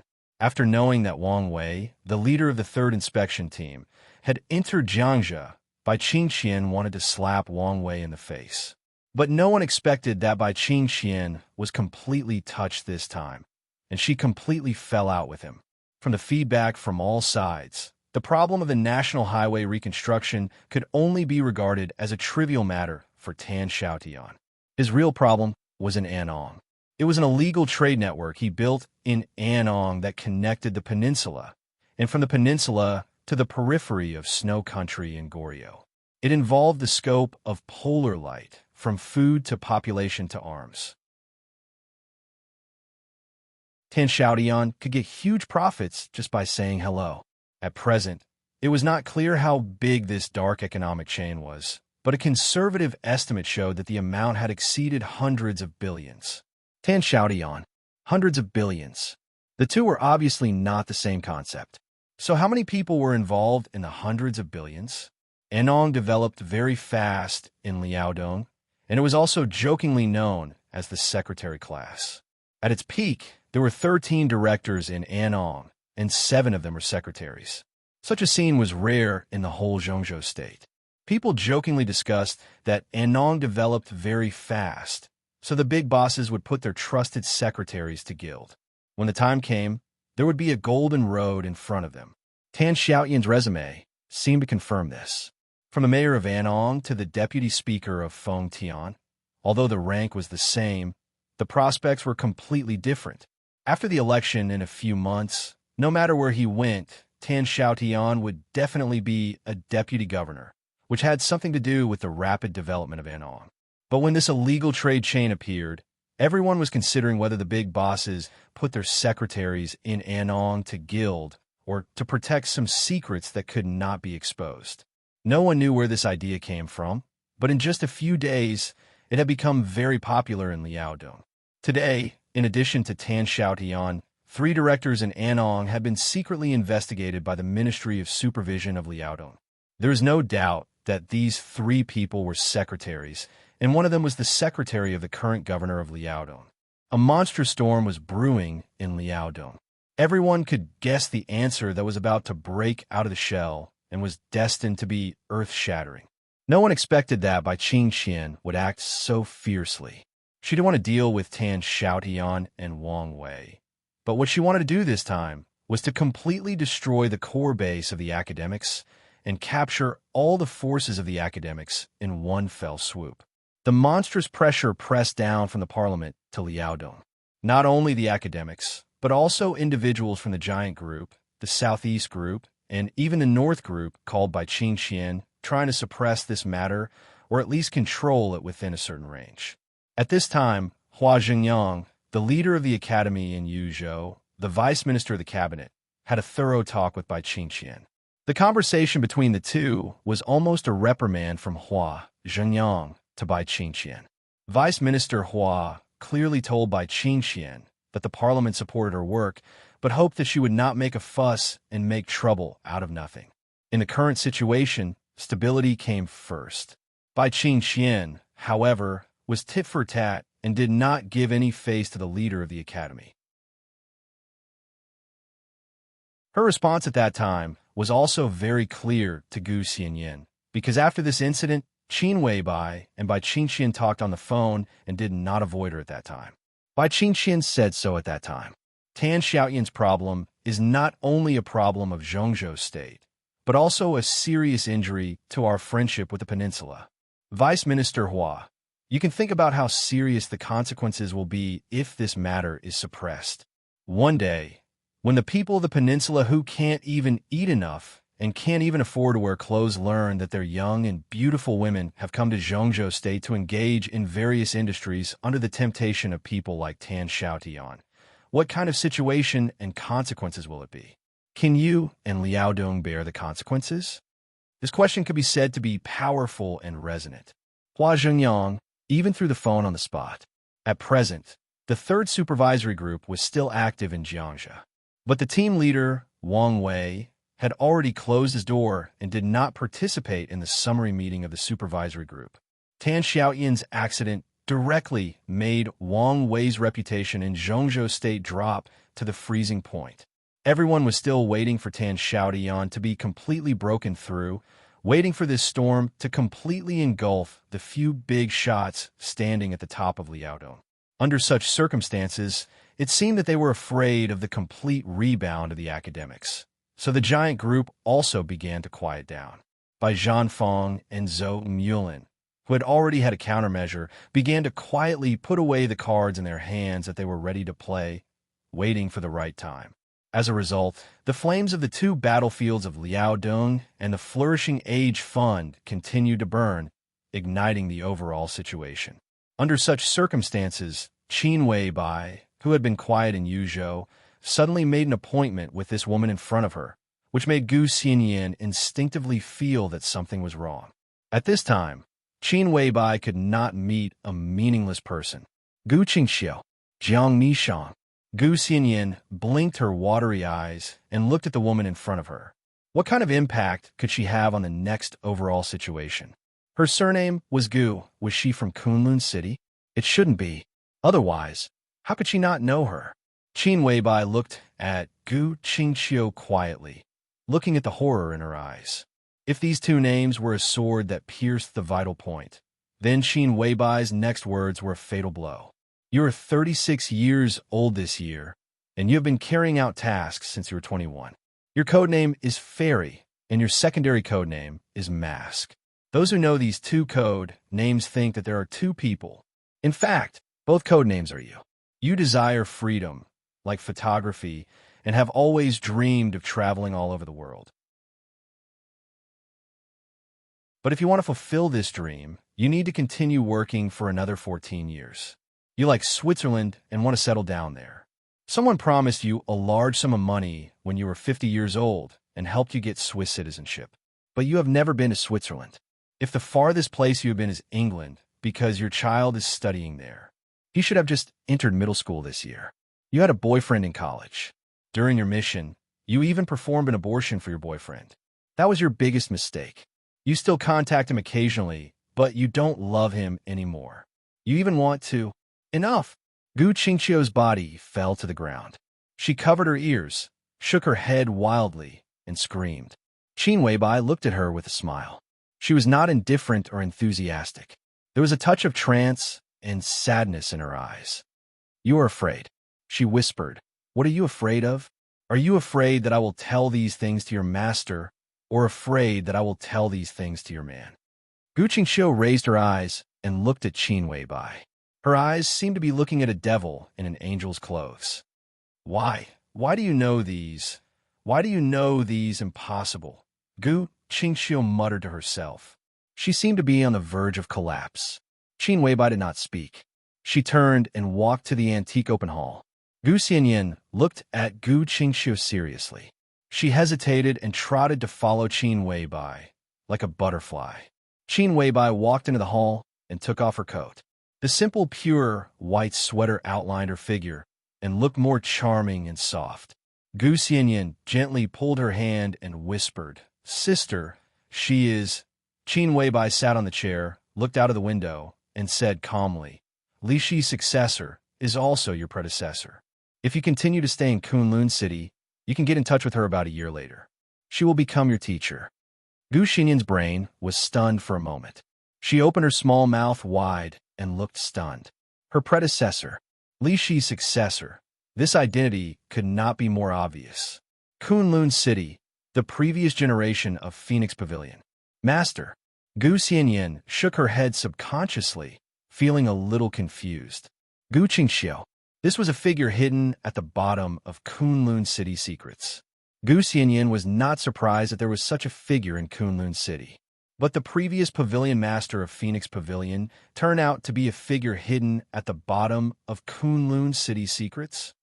She stayed in Kunlun City for several years. The two invincible realm experts in Kunlun City were both her teachers. She was in daily contact with the high-level officials of Kunlun City. They would teach Gu Xianyan their experience in various aspects, and they would talk about some random things when chatting.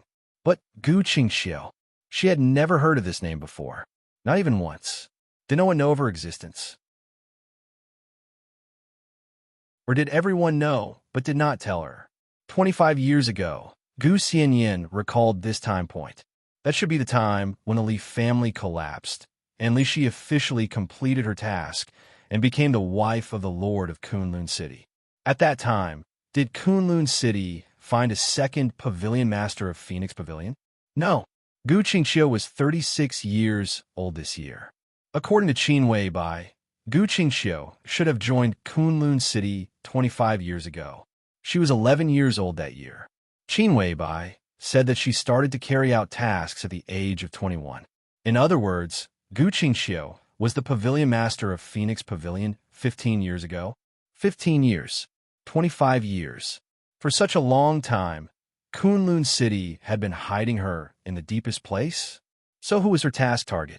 Gu Xianyin suddenly felt that Gu Xingyun was a little scary. Putting everything else aside, just the depth of his thoughts that were hidden in the dark was something that most people couldn't compare to. Sister, who is her task target? Gu Xianyin asked cautiously. Phoenix Pavilion had not been established for a long time in Kunlun City. Li Shi was the first pavilion master of Phoenix Pavilion. Her task target was the youngest invincible realm expert in the world at that time, the first person of the young generation in Zhongzhou State at that time, the heavenly son of the Li family, whose edge could suppress Wang Tianzong, the youngest marshal in Zhongzhou State at that time, and the future god of war in Zhongzhou State, Li Kuang-tu. Li Shi, the first pavilion master, successfully destroyed Li Kuang-tu. Gu Xianyin was the third pavilion master of Phoenix Pavilion. Kunlun City's target was even more terrifying. Li Tianlan. This was a pavilion master who took Li Tianlan as her task target. Was she arrogant and conceited? Did she have no F*king idea? Was she ignorant? It was really not. Kunlun City regarded her as the third pavilion master. It seemed to be just a simple identity, but in fact, for this identity, all departments of Phoenix Pavilion had made the most cautious and meticulous analysis, and there were millions of theoretical reports to support this conclusion. They made Gu Xianyin the third pavilion master, which meant that they firmly believed that Gu Xianyin was qualified to hunt Li Tianlan. That million-word theoretical report was the foundation that supported all of this.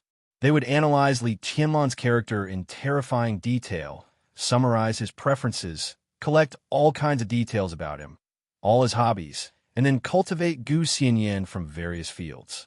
This kind of targeting was undoubtedly the most terrifying and impeccable. The cultivated Gu Xianyin might not be the most perfect, but it was certain that, in the analysis of Kunlun City, such Gu Xianyin must be the most perfect in Li Tianlan's eyes. Of course, Gu Xianyin couldn't do this now, but there was no problem with everything.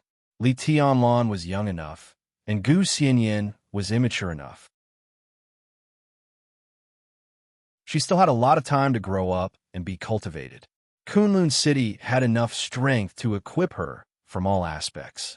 In this process, how many resources to mobilize and how much money to spend were not the issues that Kunlun City considered at all. They could spend tens of billions just to cultivate a woman who could stay with Li Tianlan and make him love her so much. Then the tens of billions of funds were valuable, and it would definitely bring Kunlun City a return that far exceeded the cost. This was the idea that Kunlun City built Phoenix Pavilion, and this idea was indeed successful now. They cultivated Li Shi, successfully overthrew the Li family, and replaced it. Li Shi hunted Li Kuang-tu in the past. Gu Xianyin would hunt Li Tianlan in the future. This was Gu Xingyun's plan. There were always some people who said that smart people would not fall in the same place twice. In fact, history always repeated itself. Kunlun City was full of confidence, because this was the core secret of their success. No one would doubt the way to make themselves successful, at least not before they failed.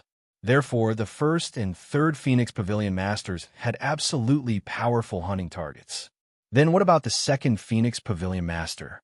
This woman was so low-key that she seemed to not exist even in Kunlun City. She hid so deeply.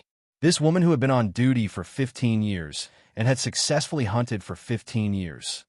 Who was her target?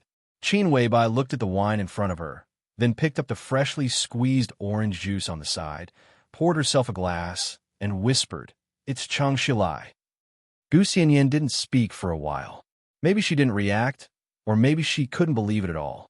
She blinked and tilted her head to look at Qin Weibai. "Sister, who are you talking about?" "Cheng Shilai." Qin Weibai's voice was calm. Gu Xianyan didn't respond.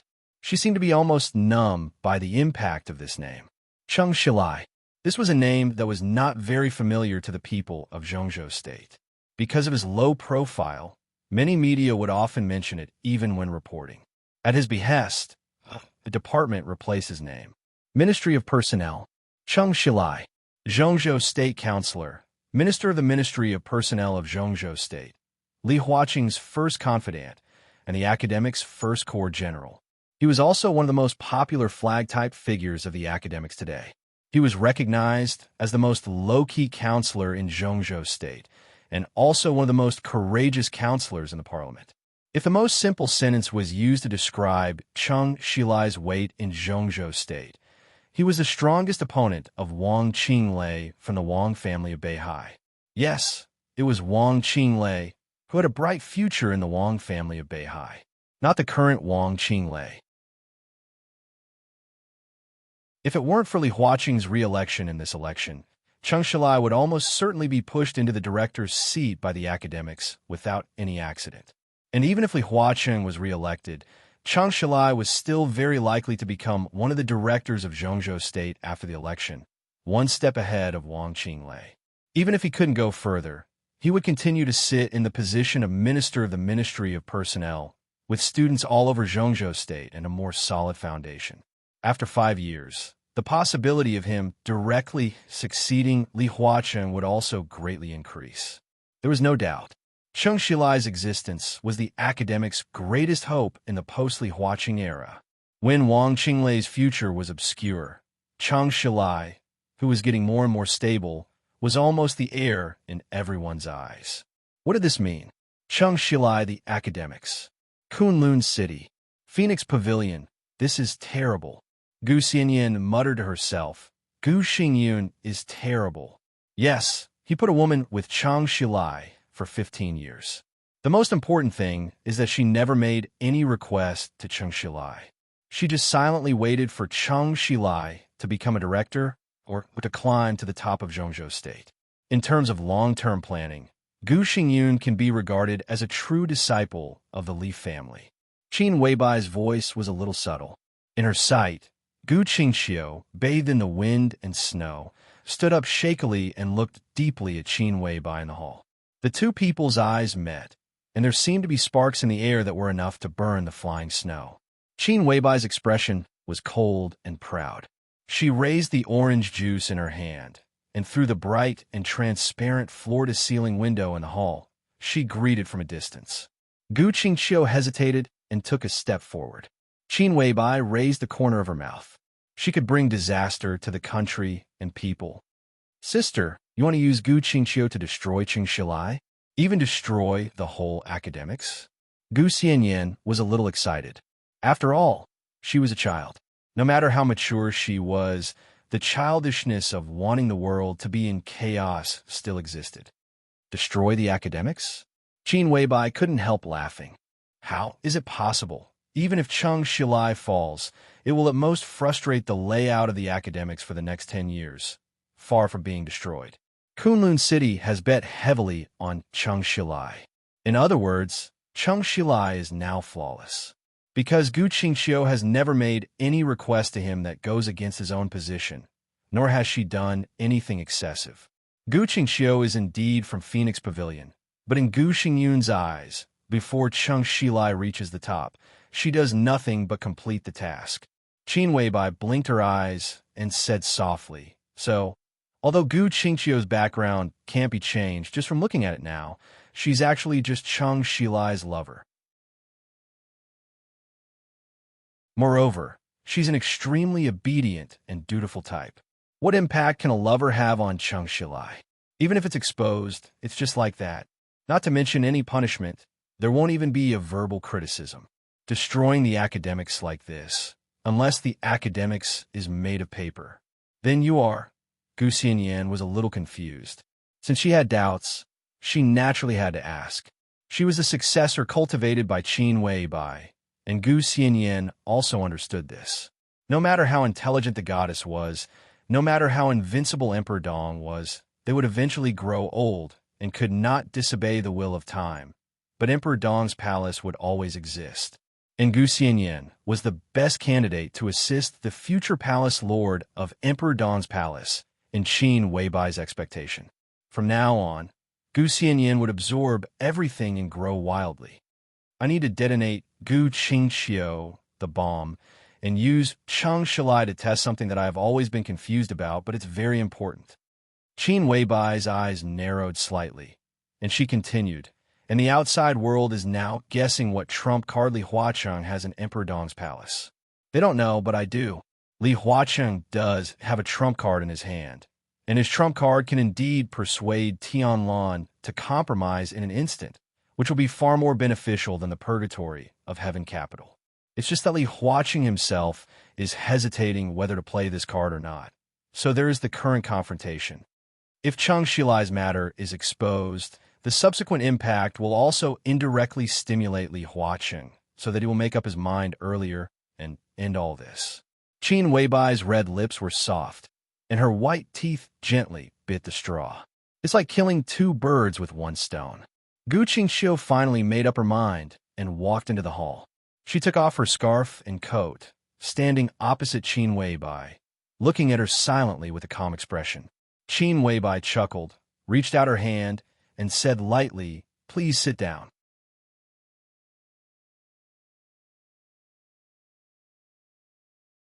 Chapter 12:20. Gu Qingxiu sat down slowly. The wind and snow outside with the cold temperature seemed to calm her down a lot.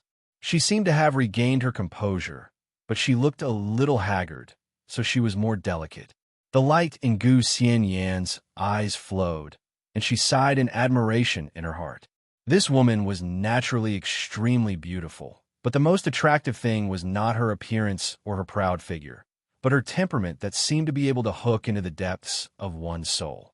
Every movement, every expression would cause others to involuntarily focus their gazes on her. Gu Xianyan could imagine the light when she attended various banquets, shining but not dazzling. No matter where she went, on any occasion, she would be the absolute focus. Maybe she didn't need to do anything, and she didn't need to hold any power. She just walked in the crowd, and people would pay attention to her. She was as gentle as jade, without threat. This was a woman who didn't even have the idea of jealousy from the same sex. To this extent, a vase was completely equivalent to a priceless treasure. "What do you want to talk about?" Gu Qingxiu gently bit her rosy lips and asked in a low voice.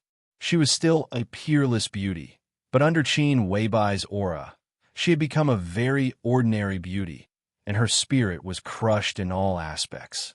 Gu Qingxiu suddenly felt a little humiliated. She suddenly felt like an ugly duckling sitting in front of Swan. That kind of whiteness and beauty filled her entire field of vision, bringing with it a loneliness and pride that seemed to be able to stab at her dignity. This caused the line of defense she had reconstructed in her heart to waver once again. "No hurry." Qin Weibai looked at Gu Qingxiu calmly. "Eat something first. What do you want to drink?" Gu Qingxiu shook her head in a trance, looking at the drinks on the edge of the table. There were freshly squeezed orange juice and mixed fruit juice, fruit wine brewed by Guiyuan, and red wine that was waking up. There was an ice bucket in the small dining car on the edge of the table, and 2 champagne bottles were lying in it. She looked like a cold beauty. Cola, which could be said to be the public enemy of women, was naturally not available. Gu Qingxiu reached out and poured herself a glass of white wine. She picked it up and drank it. The spicy smell of wine rolled in her stomach, and she choked and coughed violently. Qin Weibai looked at her quietly, with a distant color in her eyes that no one could see through. Gu Qingxiu stopped coughing with difficulty, and 2 groups of red appeared on her face, looking more and more charming. "Let's eat." Qin Weibai glanced at her and said with a smile, "This place is usually very hidden, and almost no one comes here. Therefore, No one will know that you are here today. Besides the two of us, no one else here will know who you are." She picked up a piece of winter melon and placed it on the plate in front of her. Gu Qingqiu looked at the sumptuous dishes in front of her, then looked at the cutlery. The temperature of the hall was just right, but she felt a coldness that was even colder than when she was outside. There were 12 dishes on the table, and most of them were vegetarian dishes with bright colors. Of the two meat dishes, one was a pigeon, and the other was neither fish nor fowl. It was a plate of dog meat that would not appear in most banquets. There was a saying in Zhengzhou State that dog meat should not be served, but this plate of dog meat was placed in the middle of all the dishes, as if it was a glaring reminder. Others might not know that Gu Qingqiu, who looked beautiful, refined, elegant, and delicate, actually loved to eat dog meat. Cheng Shilai, who had been with her for many years, did not know this. In her memory, this was a secret that only her dead parents and Gu Xingyin knew. The 12 dishes were her favorite on weekdays. The tableware was made of pure silver, and the tableware was carved with orchid patterns, which were also her favorite, plus what Qin Weibai had said before. This kind of fear of being understood little by little from the details was constantly rising in her heart. She did not know why the other party knew her existence.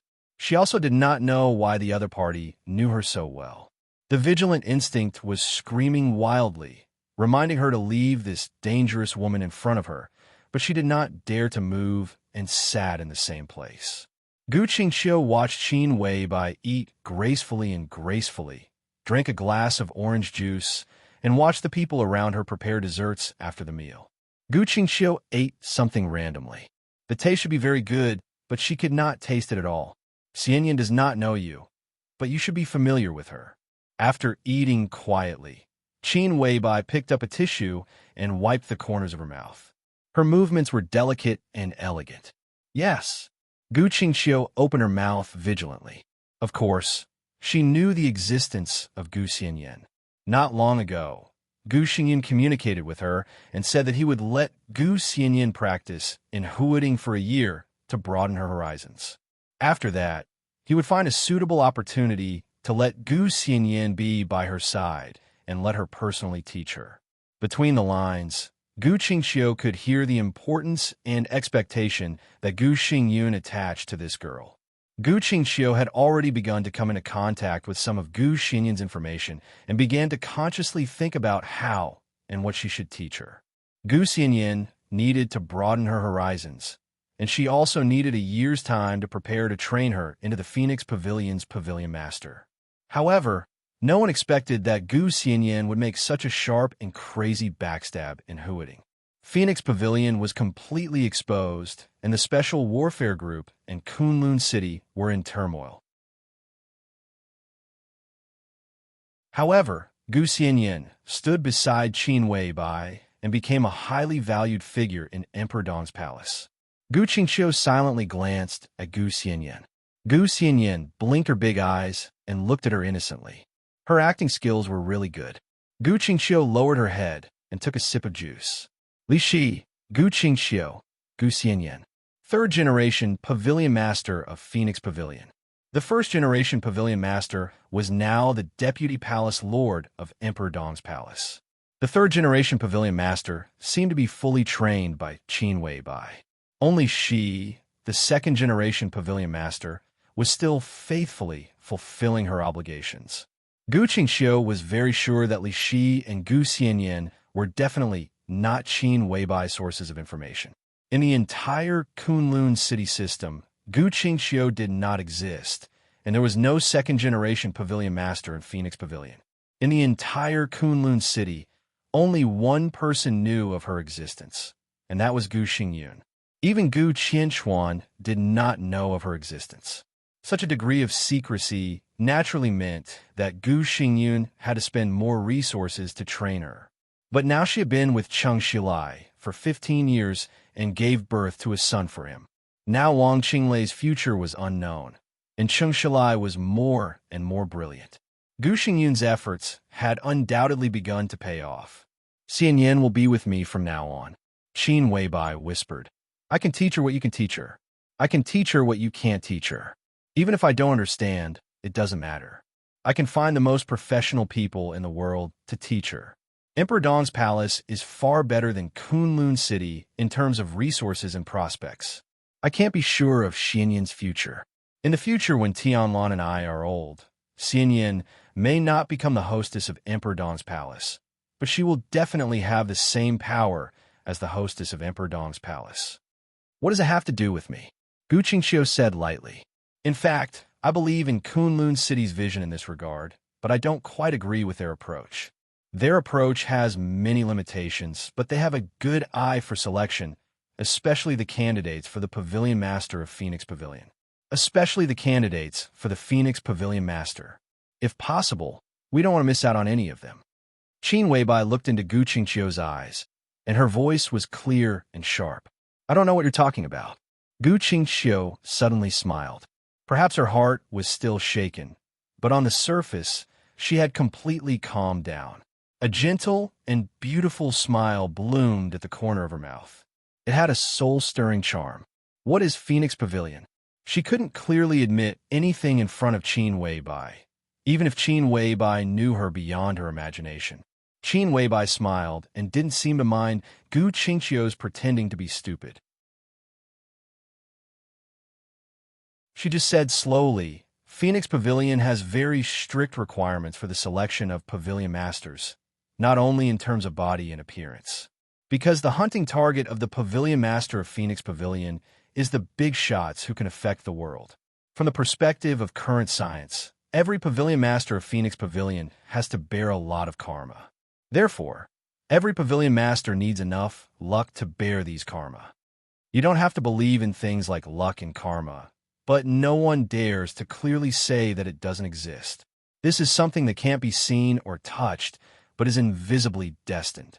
In Zhongzhou State, this is called metaphysics. Gu Qingqiu stared at Qin Weibai blankly. Qin Weibai's voice was soft, like a cloud of cold mist that would melt in the wind and snow at any time. Zhongzhou State once had 2 recognized metaphysics grandmasters. They could prove that karma does exist. More than one general or member of parliament had been instructed by them and achieved achievements that others couldn't imagine. When the parliament made some important decisions, they would also ask them what should be paid attention to. Such people are rare in Zhongzhou State. But coincidentally, the monk who raised me was one of them. The whole Zhongzhou State knows that you are the adopted daughter of great Master Wu Wei. Gu Qingqiu played with the cup in her hand. This is my luck. Qin Weibai nodded. But the whole Zhongzhou State doesn't know that when the Samsara Palace still existed, Xin Xuanzi, a metaphysics grandmaster who was as famous as Great Master Wu Wei, was the 13th supermaster of the Samsara Palace, codenamed Tianji. Gu Qingqiu's hand holding the cup suddenly tightened, and she looked up at Qin Weibai. This is impossible. Qin Weibai didn't speak. Gu Qingqiu sneered. I only know that Xin Xuanzi once called you a demoness who brought disaster to the country and people, and that was before he joined the Samsara Palace. In the last few years of his life, he was the 13th supermaster of the Samsara Palace. Qin Weibai gently raised the corner of her mouth. I sent Xianyan to Kunlun City through Xin Xuanzi. You should know Gu Xingyan very well. He firmly believes in metaphysics. I believe in him very, very much. I can even say that I rely on him. Qin Weibai paused and said meaningfully, without Xin Xuanzi's approval, do you think Gu Xingyan would casually push someone to the position of Pavilion Master of Phoenix Pavilion? Gu Qingqiu's expression changed slightly. He was keenly aware of the meaning contained in Qin Weibai's words. Gu Xingyan was the Phoenix Pavilion Master. She was also the Phoenix Pavilion Master. The expression on Gu Qingqiu's face vanished. She slowly raised her head and looked into Qin Weibai's eyes. What do you mean? Are you interested in Xin Xuanzi? Qin Weibai smiled playfully. Then I'll tell you a story. It's about Xin Xuanzi. The dishes were removed one by one. More than a dozen kinds of exquisite desserts of different colors and shapes were served. Qin Weibai put a piece of soft cake in front of her and said casually, Xin Xuanzi's family can be regarded as a standard metaphysical family. His father, his grandfather, and even those older than him are all engaged in this industry, and they're all people with real talent. Although they have not reached the level of guru, they are not Jianghu swindlers. Their family was very famous for a while, but this kind of fame was not a good thing in a special period that you haven't experienced but have definitely heard of. Xian Xuanzi's father was dragged out and smashed to death with stones and glass on the street. After the family fell, his mother took him to the northwest. During that time, life was very hard. There was a famine, and his mother starved to death. That year, Xian Xuanzi was only 16 years old. He had no family, and the orphanage would not accept children at this age, so he became a homeless child. He went to the northwest, went to the south, drifted in the northeast, and was driven away as a beggar in Yuzhou. When he was at his poorest, he snatched the bread that was bitten by a stray dog on the roadside. He stole wood, worked as a laborer, built a boat, went to jail, and washed dishes for people in restaurants. Before the age of 30, he lived a life where he didn't know the next meal. He couldn't afford to smoke, couldn't drink, and was so fat that others didn't even bother to look at women. He didn't know anything and had no education. Wu Yu from Huading in Yuzhou had been floating around and couldn't even find a job that could barely support himself. It was not until he was 30 years old that he finally found something that changed his life. When that period of history passed, and people no longer felt fear and disgust for metaphysics, he began to tell people's fortunes. His family's knowledge was profound, and he was indeed talented. He was also willing to study Qi Duanjia, Tai Chi, 8 diagrams, and a few out-of-print books that he brought back from the ancient wood when he stole wood. He turned them over and over, and the accuracy of his fortune-telling was amazingly high. People began to line up at his fortune-telling stall. Later, he had some money and set up his own studio. The studio became a private numerology consulting company. He finally tasted the taste of women. He got married, had a daughter, and made friends with social celebrities in his eyes. But he chose the wrong side. His company was closed down, he lost all his money, and even his wife died. He became worthless again. After what he had experienced, he didn't want to go back to the days when he didn't have enough to eat. Besides, he still had his daughter to take care of. At that time, Xian Xuanzi wanted to live a better life, even in his dreams. Although he had nothing material, he still had some fame. So he wanted to use that fame to find the most powerful backer and a better future for his daughter. So he took his daughter, who was born with the flying phoenix, to Jiangzhou. He wanted to take refuge in the Li family, which was at its peak in Zhongzhou State. Because at that time, everyone knew that the Li family was very particular about these things, and they also had their own metaphysics master, Great Master Wu Wei. But at that time, Li Honghe and the Wang family of Beihai were busy dealing with the Heroes Club, the Zhang family of South America, and the fantasy world's invasion of Zhongzhou State. Moreover, they were close friends with Great Master Wu Wei. How much importance could they attach to a Jianghu fortune teller? Naturally, Xian Xuanzi couldn't see the war god of Zhongzhou State. But the Gu family, the vicious dog beside the Li family at that time, had heard of Xian Xuanzi's fame. The Gu family secretly took in Xian Xuanzi, but they didn't pay too much attention to him. They just kept him as a secret guest and didn't see him on various occasions. But his daughter, who had a noble birth destiny at that time, blended well in the Gu family. His daughter was very beautiful. Although she was still young at that time, she already had the shadow of a stunning beauty. It was easy to attract Gu Xingyun and even Gu Qianxuan, who were also young at that time. But Xian Xuanzi, who was not valued, was not reconciled. So when he met with the core figures of the Gu family, he threw out the heavyweight bargaining chip that he had intended to give to the Li family. Qin Weibai's voice paused, and she took a bite of the cake. Gu Qingxiu, who was a little absorbed, said subconsciously, "What bargaining chip? Have you heard of the Heshabi?" Qin Weibai smiled. It could be the Imperial Jade Seal. Gu Qingxiu's breath stopped slightly. Xian Xuanzi had the clue of the Imperial Jade Seal. From the perspective of metaphysics, it could represent the fate of Zhongzhou State to a certain extent, second only to the legendary dragon vein of Zhongzhou State. Not only Xian Xuanzi, But even the Gu family at that time thought that it was the key to their rise. The Gu family did touch the Heshabi according to the clue given by Xian Xuanzi, but because of some accident, the Heshabi was lost. If the Heshabi was not lost, from the perspective of metaphysics, the current Gu family might really be extremely powerful. But although the Gu family did not get the Heshabi, Xian Xuanzi's daughter was highly valued by the Gu family. Qin Weibai looked at Gu Qingqiu. Do you know why?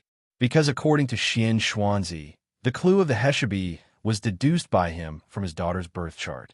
There is no way to find out whether this is true or not, but Xian Xuanzi's daughter was carefully trained by the Gu family to cultivate her martial arts. They cultivated her talents and her logic of thinking. She grew up silently in the Gu family and became more and more dazzling. At the same time, she got closer and closer to the genius of the Gu family, Gu Xingyun.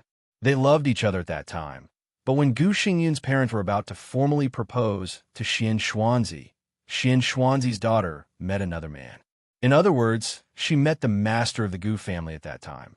Well, the master is not very accurate. It should be the young master of the Gu family. Gu Qingqiu's body shook.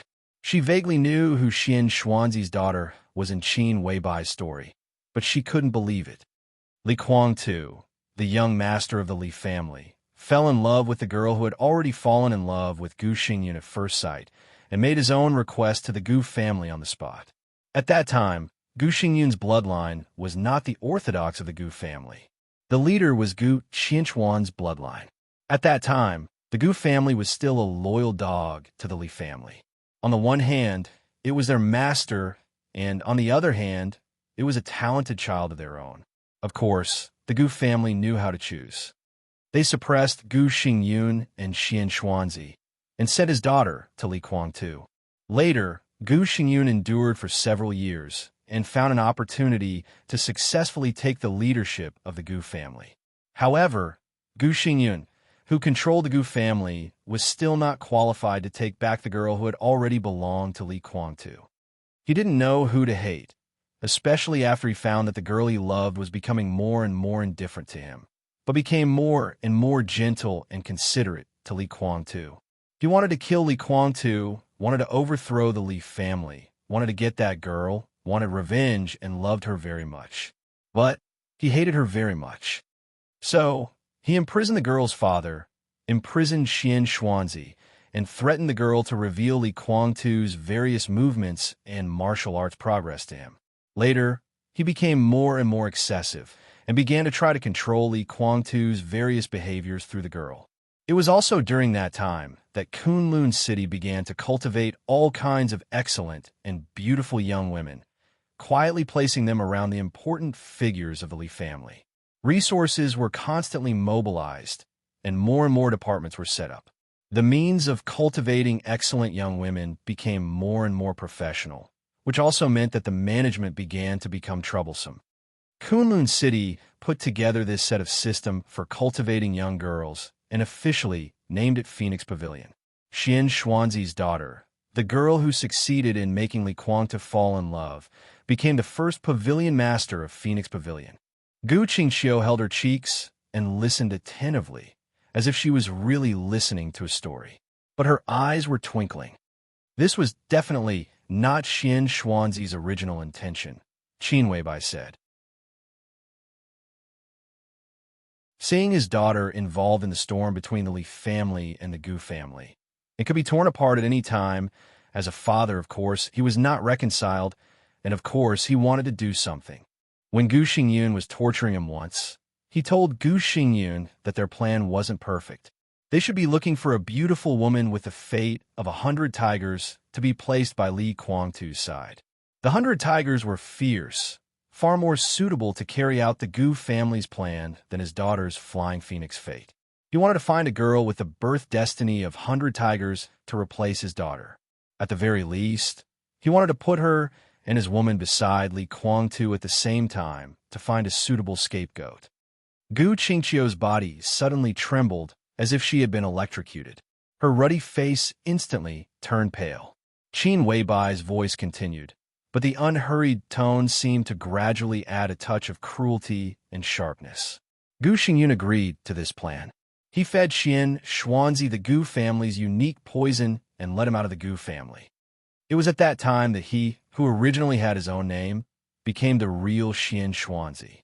He was responsible for secretly collecting all kinds of girls who met the requirements of Phoenix Pavilion for the Gu family.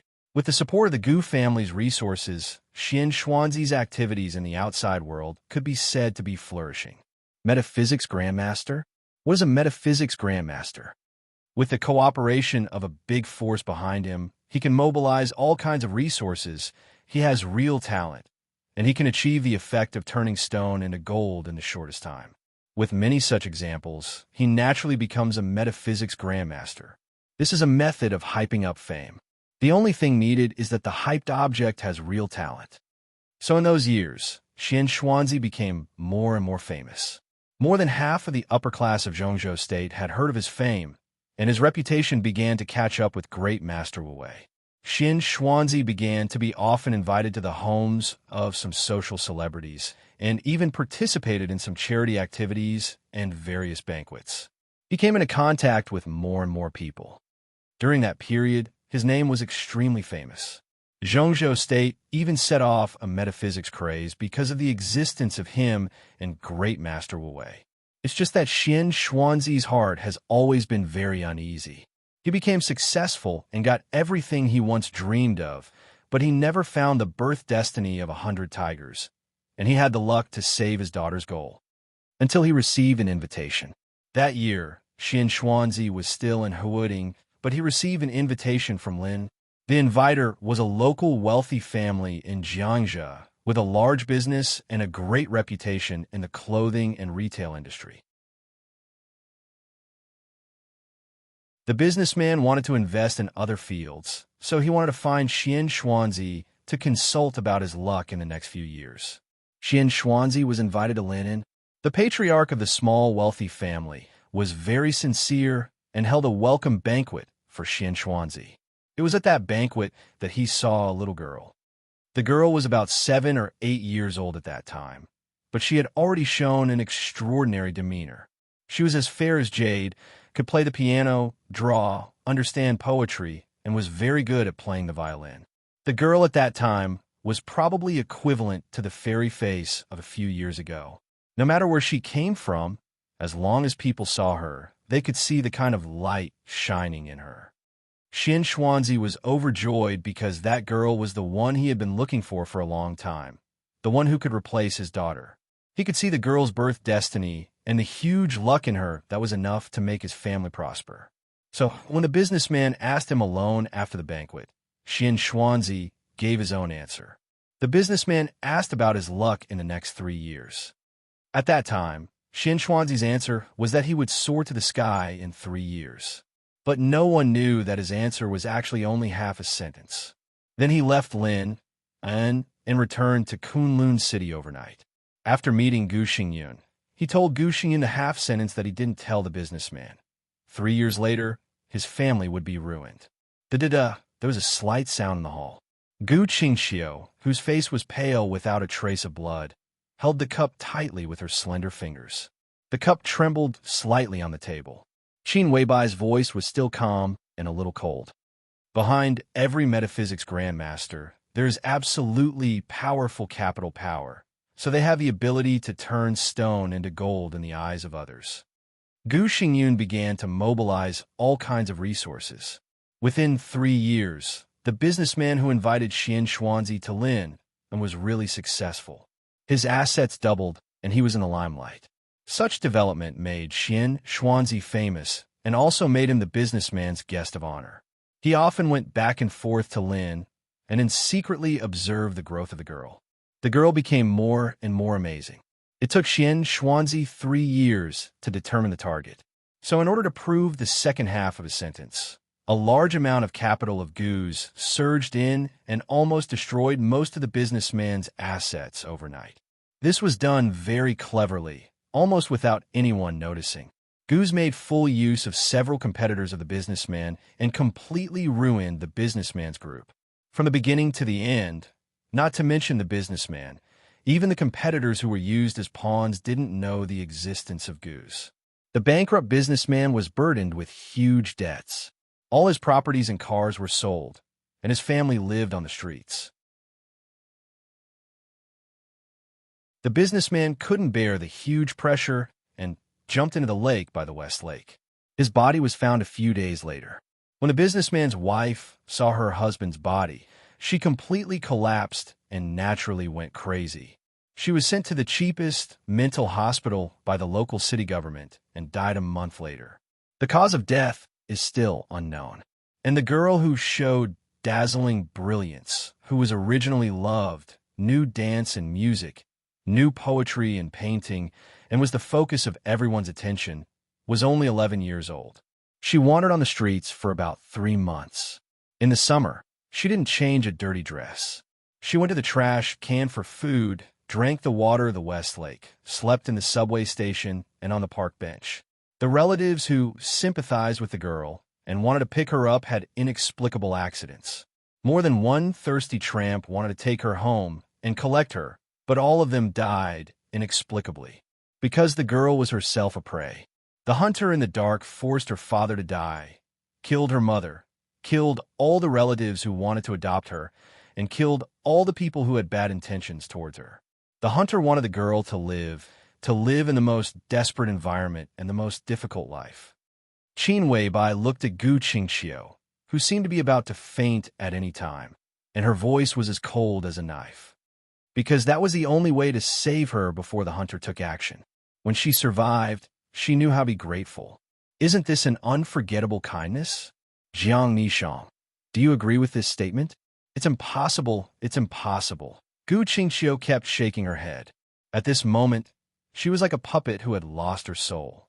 Her eyes were chaotic to the extreme, and she had lost all ability to respond. Let's continue to tell this story. Qin Weibai smiled. The hunter let the girl live for more than 3 months in the most desperate days. Then, he created a coincidence and let the girl appear in front of him. He was very kind and gave her a chance to talk to him. What did an 11-year-old girl know? She didn't have a sound outlook on life and values. How could she know who destroyed her family? The only thing she knew was the names of a few of her father's competitors. She wanted revenge. This was human instinct. And the kind hunter did catch several competitors of the girl's father. He took them to the depths of the West Lake, where the girl's father jumped into the lake and gave the girl a short knife. The hunter just watched the girl cut her enemies until they bled and couldn't breathe. He gave the girl her first lesson, and she learned what ruthlessness was. The hunter took the girl to a secret base, made her forget her name, and gave her a new name, Qingxiu. The girl was originally a daughter of a rich family. She had a good foundation, and her age was just right.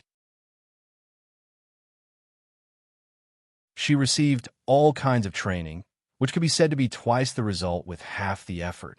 The hunter's ambition was to train the girl into the most perfect woman. But before the girl grew up, in fact, not long after the girl entered the secret base, the Gu family found a great opportunity to completely overthrow their master. But they still didn't give up on training the girl. It seemed that they had tasted the sweetness, so they did their best to train her. They spent 10 years creating a woman they thought was perfect. After completing the most difficult step, the girl appeared next to the youngest deputy speaker of Zhongzhou State at that time with little effort. The people of Phoenix Pavilion thought that not many people could resist the girl's charm, and it was true.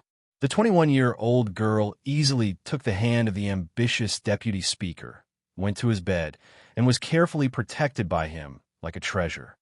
That year, the girl was 21 years old, and her hunting target was 35 years old. That was the 10th year after she entered Kunlun City. The girl spent the first 5 years with the hunting target and watched him become the mayor of Huading, a big international city, from the deputy speaker. In the second 5 years, she watched him become the speaker of a province from the mayor of Huading.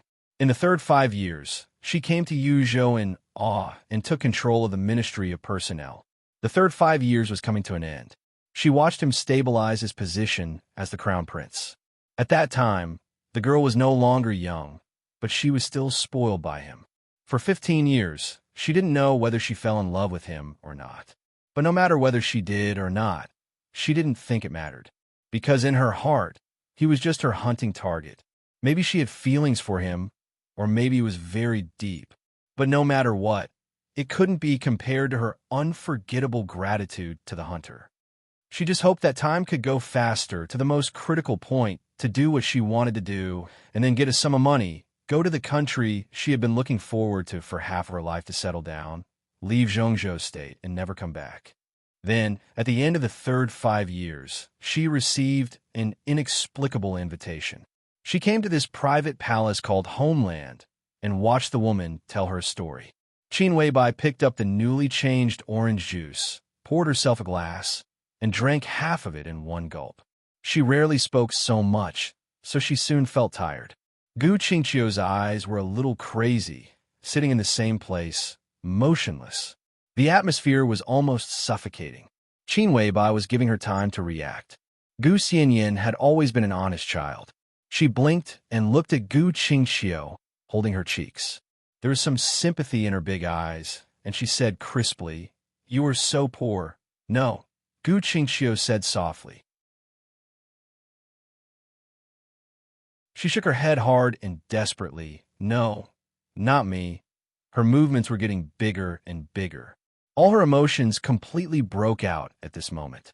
Gu Qingqiu suddenly screamed, stood up, and directly overturned the table in front of her. She screamed, "It's not me, it's not me." Countless desserts flew in the air. Qin Weibai seemed to have been prepared. She tapped the ground with one leg, and her chair moved back all the way to the French window. Outside the window, the snow was flying, and it was pure white, as if heaven and earth were hanging upside down. Qin Weibai waved her hand. The security guards and waiters who had rushed out paused, and all carefully retreated, looking at Gu Qingqiu with vigilance. Qin Weibai was still sitting in the chair, legs crossed, cold and proud, looking down. "This is not true. You lied to me." Gu Qingqiu stared at Qin Weibai. "Why did you lie to me?" She seemed to want to rush over desperately, but she gritted her teeth and restrained herself. "It's just a story," Qin Weibai said faintly. Gu Qingqiu's excited emotions suddenly stagnated, and her whole person seemed to be stunned. She stood there blankly, and tears welled up in her eyes. After a while, she said hoarsely, "Why did you tell this story? I respect the truth. There is no fabrication in the story.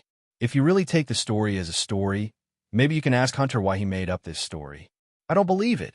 Gu Qingqiu gritted her teeth and sneered. "You are sowing discord. You want to provoke the relationship between me and Gu Xingyun, right? Are you afraid that he will ruin your plan? So you stab him in the back, right? I know you are a terrible woman, and the whole Zhengzhou state knows it. But do you think I will be fooled? I don't believe it. I don't believe a word you say." Qin Weibai turned her chair and looked out of the window at the quiet and snow-white West Mountain.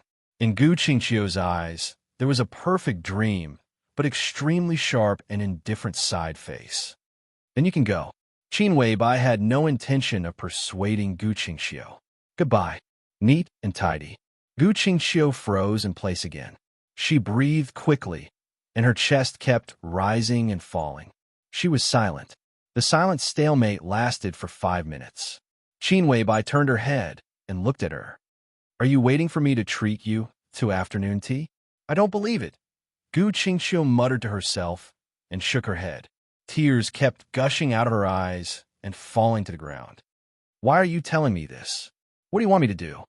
"You have the right not to believe it. This is your freedom." Qin Weibai said softly, "I just treat you as a friend, so I tell you this. I have fulfilled my obligation. As for what you want to do, you have received the most professional training, and you don't need me to teach you. You cannot believe it. Leave here now, and I will pretend that we have never met, and I can promise not to do anything. You can also choose to doubt and ask me to provide evidence."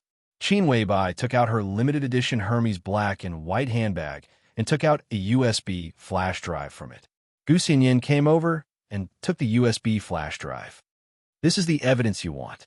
Things were done very cleanly that year, so even this evidence can't directly prove anything. However, The information in this contains a lot of things. As long as you are not stupid, you can probably speculate the truth of the matter and even continue to investigate. You are not the only one in the information. There are a few others whose situations are similar to yours. I'm not familiar with them. What you want to do is entirely up to you. Gu Xianyan walked to Gu Qingxiu and handed over the USB flash drive in her hand. Gu Qingxiu looked at the black USB flash drive with fear and subconsciously took a step back. Qin Weibai looked at her quietly and said nothing. After a long time, Gu Qingxiu carefully reached out and took the USB flash drive.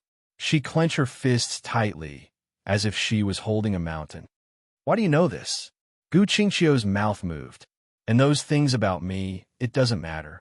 Qin Weibai laughed. Her laughter was a little soft, with a little relief. The important thing is that the contents of the USB flash drive can guarantee the authenticity of the story I told. Gu Qingxiu was silent for a moment and said hoarsely, I'm leaving. Goodbye. Qin Weibai did not get up and nodded. Gu Qingxiu turned and left. Her body was shaking, and she was lost. Gu Xianyan looked at her back and said with some doubt in her voice, Sister, her reaction is very strange. Isn't it exciting enough? Qin Weibai smiled and sent Gu Qingxiu away. After eating her fill, she was as languid as a cat, languid and lazy. Gu Xianyan nodded hard. Don't underestimate her. Qin Weibai said softly, This is a person who has received the most professional training in all aspects. In a sense, it can even be said to be the ultimate version of you. Her current situation may be the direction you want to grow in Kunlun City's eyes. She is definitely a master in controlling her own emotions. In fact, I was a little surprised that she could have a reaction just now. What will she do next? Gu Xianyan seemed to start imagining. Gu Qingxiu, Changshilai, Kunlun City, Gu Xianyan, this was definitely the core bomb of Kunlun City. If it exploded at this time, what would the consequences be? What effect could it have on the current situation? Do what she should do, such as change her fate. Qin Weibai's voice was a little vague. She looked through the window at Gu Qingxiu's graceful back that was about to disappear. She didn't tell her why she knew so much. In fact, it really didn't matter. The other Qin Weibai had thought of these things in her mind, so Qin Weibai also knew. In the time and space that she didn't know was the past or the future, Qin Weibai had heard the story she had just told Gu Qingxiu. Gu Xingyan told her the story himself. That was after the siege of the snowy night in that time and space. She knelt beside Dongshang Huangtu's body and held his body, which was colder than ice and snow, in her arms. Gu Xingyan stood beside her and said this story in a cold and happy voice, telling the idea that those who obey me will prosper and those who oppose me will die. At that time, Gu Qingxiu had died. His bones were cold. Qin Weibai didn't tell Gu Qingxiu that everything she was doing now was actually meaningless, because even in the end, until she completed the task ahead of time, she never got the money promised by Gu Xingyan, nor did she go to Switzerland that she wanted to forget for many years, nor did she pick up the camera and travel around the world. Gu Xingyan would not allow her, who knew too much, to survive. Death was an inevitable situation. She once wore a small and exquisite mask, and lived with Gu Qingxiu in a luxurious villa as his cousin. She slept on the same bed, met Cheng Shilai's brother-in-law, went to the university town in Yuzhou, ate stinky tofu that cost 15 yuan a night together, sweated like rain in the tennis court of a private club, and shared the most private things between them. She watched her kill her boyfriend, who wanted to threaten her at the age of 37. They cried, laughed, played, looked forward to the future together, and felt melancholy together. They were the best friends. They used to be. The wind and snow were like a curtain. Gu Qingxiu's figure turned through the moon gate and completely disappeared in the messy snow curtain. Goodbye, Qin Weibai whispered softly. When Gu Xianyan turned to find dessert, her long sigh seemed to pass through thousands of years of time. Teacher, you're tuning in to the Romance Rendezvous YouTube channel. We're so grateful for your support, and don't forget to subscribe to join us on this incredible journey through captivating stories. Your generosity through donations truly makes a world of difference, as it's the primary source of revenue that allows me to expand and enhance this channel for you. Thank you from the bottom of my heart for being a part of this adventure.